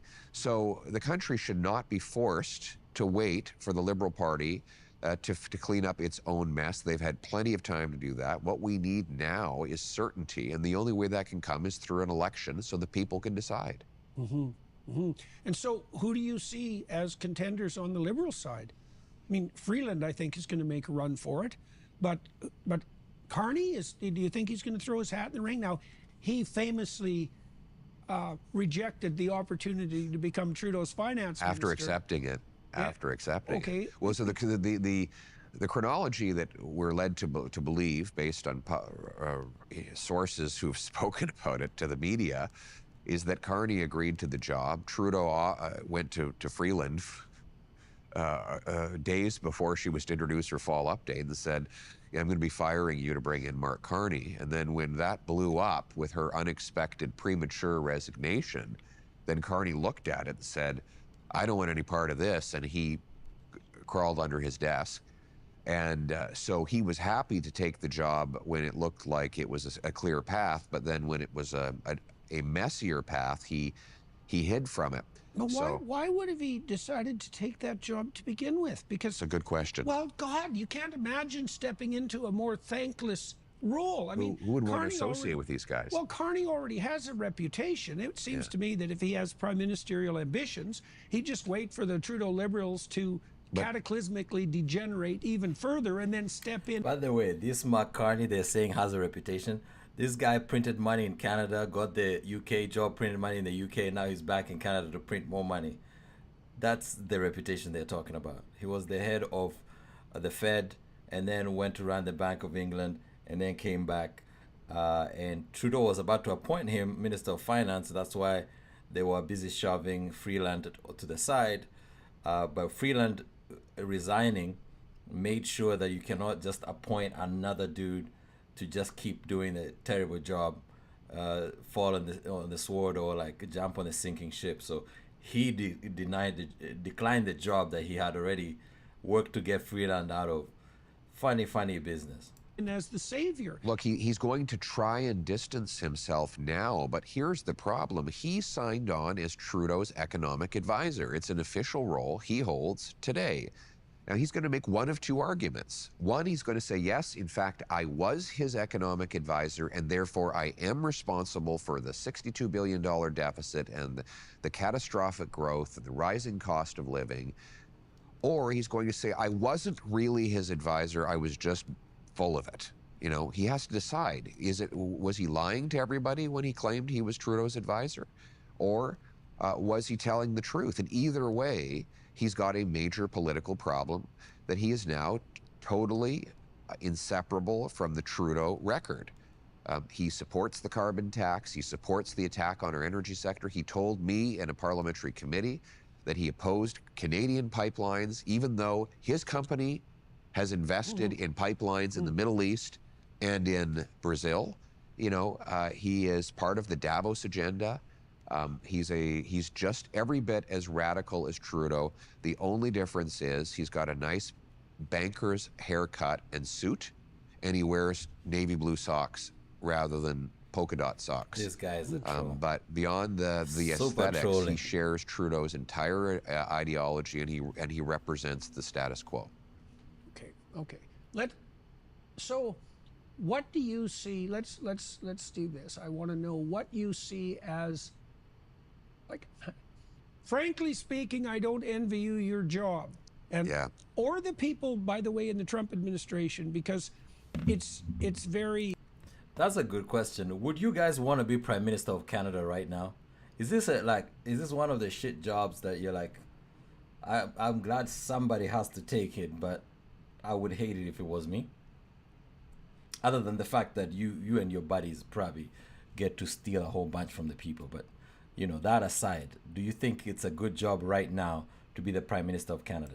Glamorous at the moment for them, but if they're going to cut government inefficiency in a serious manner, they're going to be doing hard administrative labor for a very long period of time. Now, you're going to take the helm of Canada when there are 5 dimensions of trouble brewing, and more serious trouble on all of those dimensions than I've ever seen plague Canada in my entire life as a Canadian. And it's worse than that, because I suspect that the true picture is a lot more dismal than we know. Yes. Okay, so that's going to be dumped on you sometime in the next year. And so how are you going to deal with that? Like, how are you going to deal with the fact that the easiest thing to do for Canadians and for the remnants of the legacy media will be to wait until the Trudeau government collapses completely, dumps the economic mess on your shoulders, and then 2 months later proclaim that it's your fault. Right. Well, and it will be your responsibility at that point. And so, like... they get the party, I get the hangover. Oh, you definitely are going to get the hangover. There's no doubt about that. And oh, another clever line. They get the party, I get the hangover. And that's a formidable set of problems. Now, as we've already pointed out, Canada has a tremendous number of natural and cultural advantages. But still, like, there's a lot of... Now, you have a Senate that's packed with liberal progressives. Let's call them by their proper name. You have a Senate that's packed with progressives. You have a judiciary that's packed with progressives. You have municipalities all across the country that are progressive. Even once you win, there's going to be a lot of opposition to your movement forward, and you're going to inherit all these problems. So, like, are you trying to dissuade me from taking this job? Man. And so, I mean, I want to know why you think you're ready. And it's been 2.5 years since we've had this conversation like this. Like, and what's your plan, and who are the people you have in positions to implement your plan, and why should Canadians have confidence in them? So, My plan is pretty clear. We're going to cut bureaucracy, cut the consultants, cut foreign aid, cut back on corporate welfare to large corporations. We're going to use the savings to bring down the deficit and taxes and unleash the free enterprise system. We're going to repeal C-69, that's the anti-energy law, to cause a massive resource boom in our country and make it attractive for business to do the value-added. These are certainly like this is the plan. Like he literally is just now saying the plan. Work here in this country. So part of it's going to be growing out of this mess. You know, if you take a national, the debt to GDP ratio, you have the denominator has to grow. And that's why we need a bigger, more powerful GDP that can fund our country and diminish the relative size of our debts. We're going to bring back a monetary discipline to bring down inflation, stop the money. So this part where he says we're going to bring back monetary discipline, it means not printing. And when it means not printing, it means not expanding both the money supply, means the printing from the central bank, but also the money creation, which means lowering the interest rates. So this will be very interesting because I know the real estate lobby is not going to like this. Money printing. And we're going to incentivize the municipalities to get building. But it's going to be a big fight with all of these things because there are so many vested interests that will be trying to hold us back. So many small economic groups that have profited off the status quo, they will be fighting. When he says small economic groups, I think he's talking about all the construction lobbies or the special interest group lobbies. He knows they're coming for a fight. I like how this guy is aware that every single idea of cutting government is just going to be met with resistance. But he will have a full majority and he will probably have most of the important provinces except Quebec against me, and I'm going to have to put out a call to Canadians that they have to stay politically active. They can't assume that simply by changing, by voting in an election, that everything is going to, all the problems are going to reverse instantaneously. Like I will need people to put pressure on the Senate to adopt my economic reforms. I will need people to put pressure on their mayors and local councillors to get out of the way and let us build. Ladies and gentlemen, pump up the likes. We are at 16 likes. Let's get 4 more likes to get to 20, and then we are having a good night.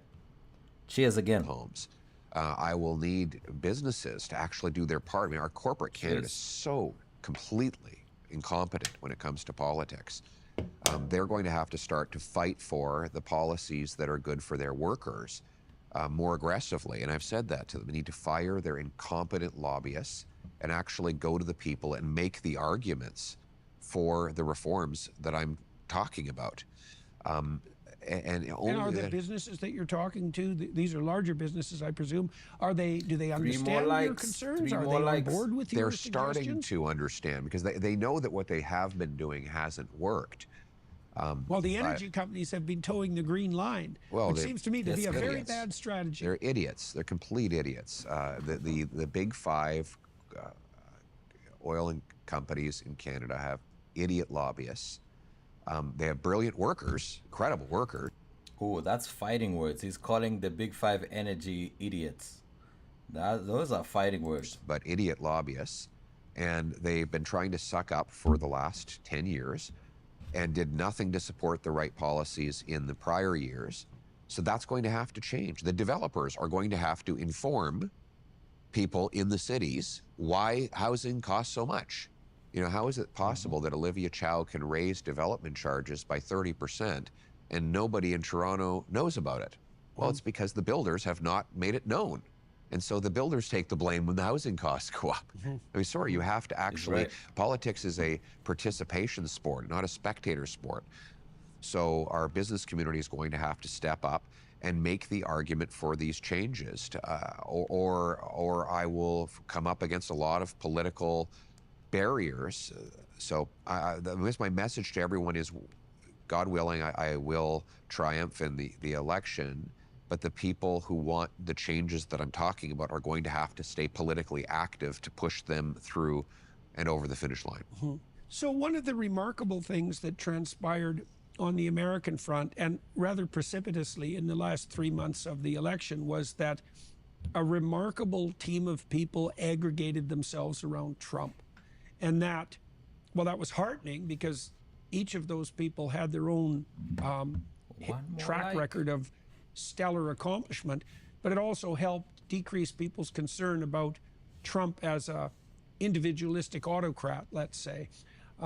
Now, you're very well known in Canada, I would say, and increasingly internationally. I'd say that's less true of your team. And so could you tell us, like, can you point to some people who will be key in your administration and highlight their, I'd like to know what you think their strengths are. So let's walk through the core elements of your team. And also, I'd like to hear a little bit about where you think you guys still need to learn and might need further development. Good question. Well, listen, I'll go through some of the names.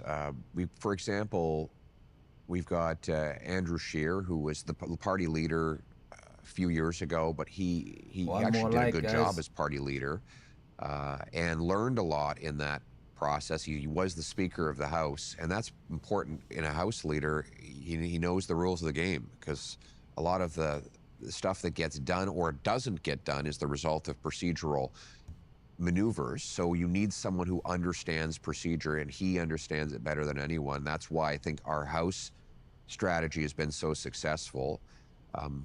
One of my former leadership rivals, Dr. Leslie Lewis, is our shadow minister of infrastructure, and she's doing a great job in talking about how we can rebuild the infrastructure of the country.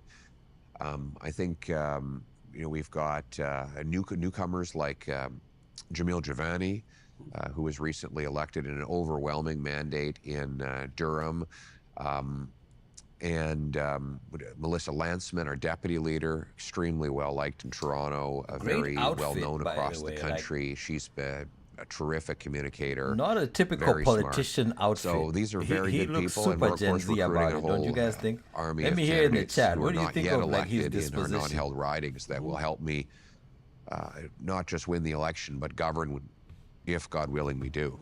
Who do you have on the energy side, federally? Well, we're kind of lucky in that respect that we have a huge Western caucus, right? We dominate in Alberta and Saskatchewan. So, there's very few MPs in our Prairie caucus that don't understand energy, because they all grew up with it, as you recall from your time as an Albertan.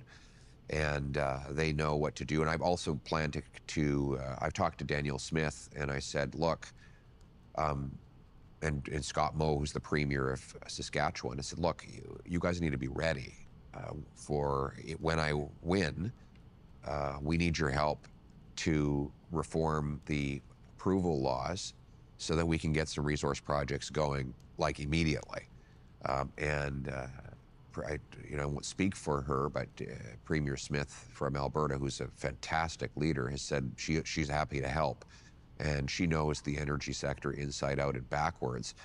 And I'm talking to, for example, Greg Rickford from Northern Ontario. He's the guy who's been championing the Ring of Fire, which is there's the massive collection of minerals in Northern Ontario that we've been talking about mining for the last 15 years and hasn't been able to get approved. He's the one who's got the plan to approve that. So I've been talking with him a lot. And you'll see more names come forward as we get closer to the election. Okay. So your fundamental plan is to eliminate obstacles, let's say bureaucratic obstacles, procedural obstacles, and to facilitate growth out of Canada's current malaise. Yes. And you see that a lot of what you've talked about today is on the resource front. And you have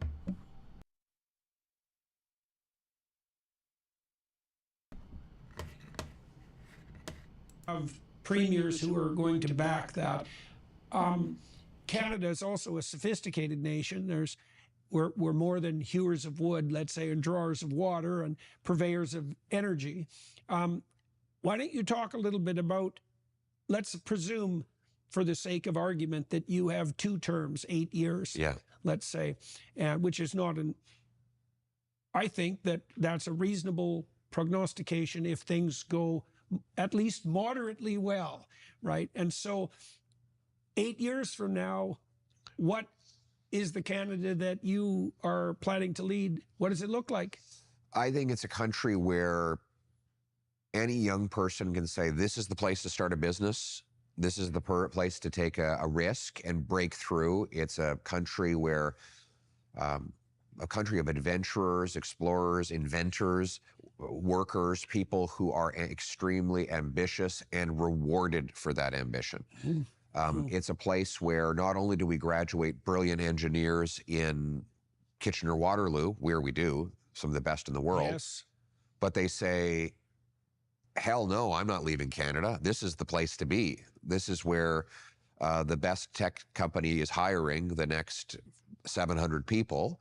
This is where I can get the best salary, and this is where I can keep most of my paycheck. Guys, and we by are the way, 23 it's of now us affordable watching. We for need me one to more buy a like home to get here to in 20 Canada. likes. Please click that It's like a button. place where So that's the best rejoinder to the Americans, I would say. Yes. Fundamentally, you know, for Canadians who are concerned about undue American influence on Canada, the best possible rejoinder would be to make Canada a place so welcome to entrepreneurs that the U.S. would pale in comparison. That's a tall order because the Americans are deeply entrepreneurial and have a very business-friendly society, right? Like Yes. at every level, right? They reward entrepreneurial activity.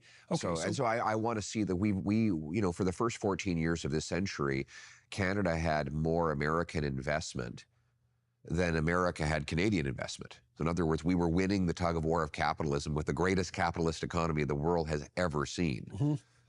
And then from 2015 to present, there's been a net outflow of $500 billion measured in USD from Canada to the US. It's astonishing. since when? In the last 10 years. $500 billion. $500 billion, and that's in American dollars. That's 700-ish billion in Canadian, which is the equivalent of about a quarter of our economy has just left. It's Canadian investment. I mean, the government admits it. The pension funds are now investing in the States. Canadian pension funds, Canadian RRSPs, they're all invested because that's where you get the best return right now. I want to bring that back. Right, so that's like $40,000 per Canadian, something like that. That's right. So why don't we can bring that back? $20,000 per Canadian, $80,000 per family. But let's bring it back. Let's bring it back. Let's make this the best place to get a return on your investment. Let's make this the best place in the world to do business, to bring hundreds. So this is what I was talking about earlier for those who are a little bit later. If you invested in the S&P 500 and you just bought the S&P 500, you got a return of about 26% of your money. If you invested in the TSX, you got about 18% of your money. But because the TSX is going to be in Canadian dollars, you also lost 8% to the American dollar, which means if you invested in the S&P 500, it's about 35%, which means you have to think about even your emergency savings. You almost have to think about them being in US dollars to get some sort of return or to maintain the purchasing power parity, especially if these tariffs go through. So I'm glad they actually got to touch on this because this was one of the more technical details when we talk about financial wellness. Of billions of dollars of investment to dig mines, build pipelines, business centers, new tech companies, drill, high-tech enterprises that you not only invent here, but you actually keep here because it's not just a great place to lose money, but a great place to make money. That is the bright, optimistic future I see. I'm looking at models for this. You look at Ireland. Ireland, my grandfather came from Ireland, about half a century ago because Ireland was too poor. Well, now Ireland's per capita GDP is twice Canada's. They're now $100,000 per capita GDP. In Canada, it's $50,000. So what did the Irish do? They cut taxes. They shrunk government. Government is only 23% of the economy, 40% here. Right. And so they made it tech-friendly. Made it very tech-friendly. So like 70% of the American, 75% of the Irish economy, is free enterprise. And that's why they're just cooking with gas. Look at Singapore, Switzerland. There are countless. Israel, after the 90s, becoming a startup nation, the recipe book is already written. We know what to do. Unleash free enterprise, remove the constraints, cut taxes, and allow people to prosper. Yeah, well, I've heard great things about the tech graduates from the University of Waterloo. They're from my phenomenal. people in the people I know in Silicon Valley. Yeah. They're our biggest export right now. Yeah, well, they feel that they're the equivalent, at least, of the graduates of the Indian Institute of Technology. And I mean, the Indians have had a massive influence in Silicon Valley. And so Canadians, well, that's only one place where Canadians are not making nearly the use of their resources that they could. That's on the human resource front with regard to engineers. Well, you think you graduate from Waterloo and you can pay 53% tax in Canada or 18 or 19 in Texas. You can pay $1.5 million for an average. This is a really good emphasis on why people leave Canada if they have a skill that is necessary. Now, I would like him to speak about the answer to it, but this is a really good encapsulation of why doctors leave, why engineers leave, why all the people with the high skills leave. House in Canada, or you can buy a castle for $400,000 in the States. You can make Canadian dollars, which is 69-cent equivalent of the US dollar, or you can make an American dollar. It's unfortunately, the pull is very hard, but why don't we get us pulling in the other direction? Why don't we make this the most attractive place for these brilliant minds to come out of these schools and build it here and keep it here? And I think we can do that. Okay, so what are you going to do when you take office? Like, what does that look like practically? So what could Canadians watch you do in the first months of your administration that would help reassure them that this is going to happen? This is real. Well, first of all, I'm going to axe the carbon tax.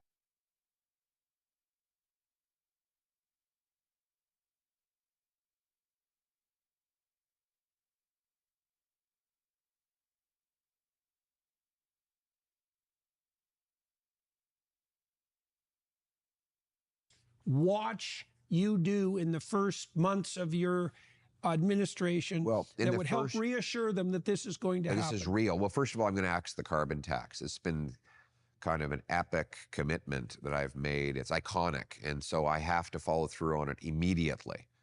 And that will signal to the country that I'm serious. Second, we want to get rid of the GST on new homes and pass changes that aggressively incentivize municipalities to get the building started. That has to happen immediately for people to notice any difference in the cost of housing by the time I get through my fourth year. We will have rapid introduction of the biggest crackdown on crime. Oh, thank you so much, Duncan, for reminding me I was on mute. I apologize. I was saying we have one more like and 10 more minutes of this. So hit that like, whoever wants to be a hero, and let's listen to this man for 10 more minutes, and then we'll have like 5 minutes to discuss before we can all go to bed. Crime in Canadian history. A massive crackdown. And what will that look like, a crackdown on crime? Basically, habitual offenders will not get out of jail anymore. Right. 1% of the criminals commit 65% of the crimes. Is that right? Yes. I didn't know that. Yes. Well, criminals specialize just like everyone else, right? And the best predictor of offense in the future is repeat offense in the past. Right. So in Vancouver, they had to arrest the same 40 offenders 6,000 times in 1 year. Yeah, well, that's exactly a consequence of that specialization. When we did this last time in the Harper government, we actually reduced crime by 25%. But interesting, this is a very big surprise, incarcerations went down because the people that we kept in prison were in and out anyway. It was like the Hotel California. They were checking out, but they were never really leaving. So we had to basically save them a bed. But secondly, the small-time offenders were actually deterred. You know, all of the so-called experts say deterrents don't work. No, they do work. Yeah, the best deterrent turns out to be probability of conviction rather than length of sentence. And right now, though, it's worse than that. Even if you have a probability of conviction, there's a certainty that there won't be any real penalty. Right. So So that's not a real conviction. That's not a real conviction. So There's going to be a very serious crackdown on crime. Immigration? What's the scoop there? Oh, we have to slow down the numbers. There's no doubt about it. We have to end the fraud in the international student and the temporary foreign worker. Thank you, Travis. Please pass the channel on. We are a new channel that most people have not discovered. We only have about 200 active people, about 1,000 not very active people. It would be nice to get to like 1,500, 2,000. And we'll pick a topic every once in a while to just come here and discuss and just keep it an open conversation. Thank you so much, everyone, for attending. We have like 10 more minutes. Program. We have to. Well, Canada historically had a very effective immigration policy. We just have to get back to the best system in the world, which we had for 150 years. Even in the United States, both Democrats and Republicans used to say, they'd get up at a microphone and claim they were going to replicate our system because it was an undeniable success. Immigration was not even controversial before Justin Trudeau because it was so well managed here for so long. This is such a good point. Immigration was done very well in Canada until we decided we want to bring in 1 million people in 1 year. And we just need to get back to that system. It was clearly viewed as a net benefit by the immigrants and by Canadians. Absolutely. Right, and in fact, the support for immigration was strongest in kind of the rural, resource and agricultural communities where the labor was most needed and welcomed. And people integrated, they arrived here, and while we said to people, look, bring your traditions and culture and your stories, but leave the problems at the door. And this is, by the way, a history for Canada that goes back hundreds of years. I mean, the Protestants and Catholics were ripping each other's eyeballs out in Europe for centuries. And then they came to Canada and they got along. They ultimately ended up intermarrying and integrating completely. And, whether you were an Orangeman or a Catholic, Irish Catholic, you over time, you got along with your neighbor. And, in the last 9 years, we've seen that's come apart. The foreign conflicts are now spilling onto our streets. I want to put an end to that. I want to say, look, we're not interested in the world's ethno-cultural conflicts. We welcome people. Shadow side of multiculturalism. We welcome the people who come from places that have been afflicted by war, as long as they leave the war behind. And frankly, most people come here to get away from those things. So by getting back to a common sense of values and identity and reminding people that when they get here, they are Canadian first, Canada first. Leave the hyphens. We don't need to be a hyphenated society. We need to be... So we can abandon the post-nationalist state rhetoric and presume that Canada does have a Western identity founded on the a priori principles of Western democracies, and that is a uniting ethos for the people that come here. And that we owe a debt of gratitude to the giants who came before us, who fought in wars, who laid down a parliamentary democracy, and who left us behind this incredible inheritance. Yeah, I mean, we're going to be grateful again, and we're going to inculcate the values of gratitude for our incredible history, build up the country, celebrate what we have in common rather than obsessing about what divides us, focusing on the shared values that make us all Canadian. And I think in so doing, we can, and by the way, put aside race, this obsession with race that wokeism has reinserted. Well, invented even. Invented in many ways. When I moved to Toronto, it was as race blind as any country, as any city could be. Oh, this part here is going to be very controversial. Because even when he moved to Toronto, race was a very big deal because racial outcomes in the economy are very different. I'm trying to see where he's going with this. Right. And that's flipped. And it's flipped because of that obsessive concern with race. Right. That was something we 100% did not need in Canada. Right. We basically, what would you say, imported and invented racism in Canada. Right. Well, As a consequence of policy. wokeism seeks to divide people into these. Yeah, so no one invented racism. Racism was there. Peterson's jumping out of the window a little bit here. No one invented race. Race as a problem was there. But when you start bringing people of different racial ethnicities, yes, we've seen hate crime has gone up significantly. And the first rate of hate crime is anti-black hate crime, and then followed by Jewish hate crime, followed by gay hate crime. But definitely no one invented it. It was there. It's worse in economic times for sure. When the economy is down, people are more racist. Different groups and subgroups, and we see the results in a 250% increase in hate crimes. But we're going to get back to the basic principle that people are judged based on their individual character and humanity rather than by their group identity. And that is actually, ironically, the most unifying thing we can do to bring our country back together. And as Lincoln put it, to bind up the nation's wounds.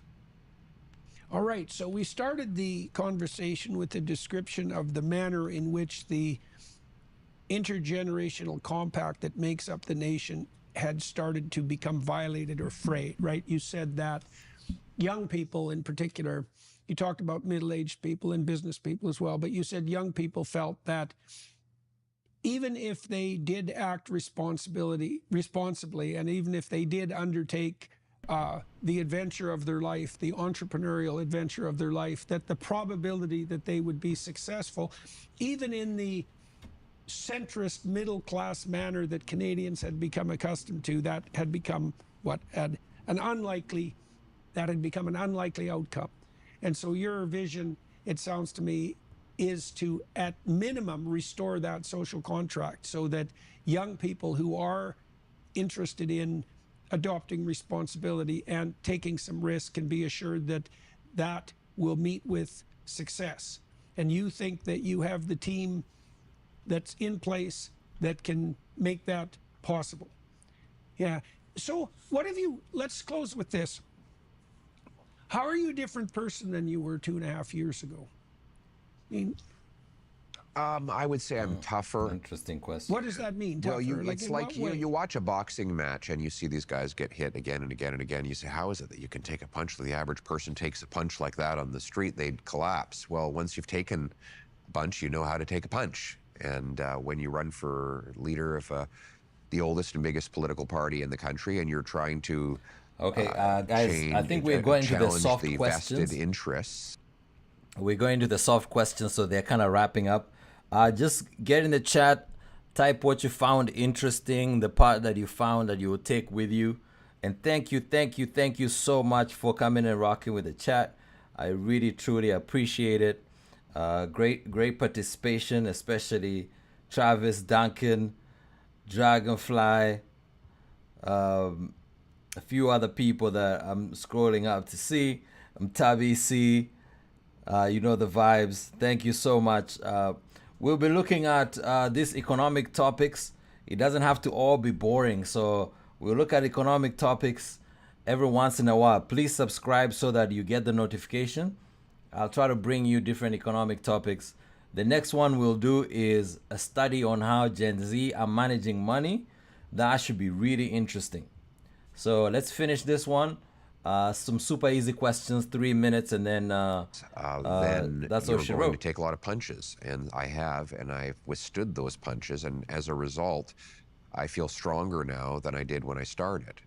Okay. I don't feel I have beaten down. I feel emboldened and strengthened from that running through that gauntlet. Right. So that hasn't demoralized you? Not at all, no. In fact, to the contrary, I feel more invigorated than ever before. Why? Because I think, because I have a mission. There, you know, I think it was it Frankel that said, "He who has a why can withstand any what." Anyhow. Anyhow. Yeah. And I have a why. I know why I'm doing this, and I want to get this done for the country, and I want to leave behind the opportunity for every other Canadian the chance I had as a kid.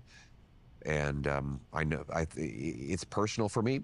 I don't come from a privileged or wealthy background. I was adopted by school teachers, grew up in a normal suburban neighborhood. We didn't always have money, but I was able to get here. And my wife's the same story. She came here with nothing, and she's had a great life. Her family's had a great life. I love that about this country. And the idea that I could restore that as my life's work for other people, to me, that is exhilarating. That excites me. If that could be the only thing I do with my career, that would be an incredibly rewarding outcome. Right. All right. Well, thank you, sir. It's very good to talk to you. Hopefully it won't be 2.5 years before we speak again. No, we should do it more often. Yeah, well, it's a very good forum for apprising people of your plans and your progress. Also, I, on behalf of all Canadians, want to thank you for your immense courage and the personal political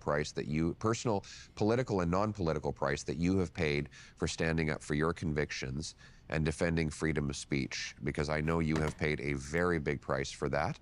But you have never bent, you have never backed down, you've had a spine of steel, and there are countless other people who will have the freedom to express themselves because you paid the price for them. So thank you. Well, thank you, sir. It's been a privilege, far more than a price, definitely, and it continues to be that way. All right, so for everybody watching... Amazing, guys. We went through it. What a ride, and great information. I think... I'm optimistic about how this guy is going to do. The next will be JP and wife plus PP and wife. I'm not so sure about that, but we will see. I like this long form interviews where the interviewer can actually ask follow-up questions. And as with politicians, you hardly ever see this. So I would like more politicians to do this. And as we get into election season, we'll separate the BS from the real talk that these politicians give us. What I learned from him is there will be smaller government and more of a return to the federal government holding the provinces accountable for making things happen. A little bit more carrot and stick. I would have liked to hear a little bit more about the inflation fight, but he said he will not print money, which is a really big deal. This is going to upset all the real estate people, because if he's saying he's not going to print or make financing easier, this is going to be a challenge for people in the real estate markets to keep the bubble going. But he says he also wants to make a carrot and stick relationship with the municipalities to make sure that they're issuing permits to build houses, to build different multi-residential buildings. That could also increase supply. Oh, we got to 20. Amazing, Dragonfly. Thank you so much. Yes, we got to 20 likes. This is dope. This is absolutely dope. But I like the fact that he's starting knowing that he has a fight on his hands. There's one thing I did not like when he defended that some of the inflation is just money printing. Then we start blaming the monopolies at the grocery store. I think it's an end problem. The printing is a problem. And the grocery monopoly is also a problem. Same as the banking monopoly, same as the energy monopoly, and the telco monopoly. They are all a problem. If we were to have real competition, we'll have cheaper prices, which is good for inflation, and we have more jobs, which is good for employment. Right now, employment is about 8%, so we still have work to do to get it to maybe 3, maybe 4, where people can stay in a job that they actually mildly enjoy as opposed to surviving. So thank you so much for rocking with the channel. Please share with your friends, subscribe, and check out some of my other content. This is my second time going live. This is exhilarating. So we'll find another topic. Election season's around the corner. I'm John Paul. You can call me JP. And yeah, please keep sharing. And if financial wellness is one of your plans in 2025, feel free to reach out to me and I will point you in the right direction. Until next time, friends, listening. I'm Take gonna care of talk to yourself, Mr. and Poilievre. I will be back.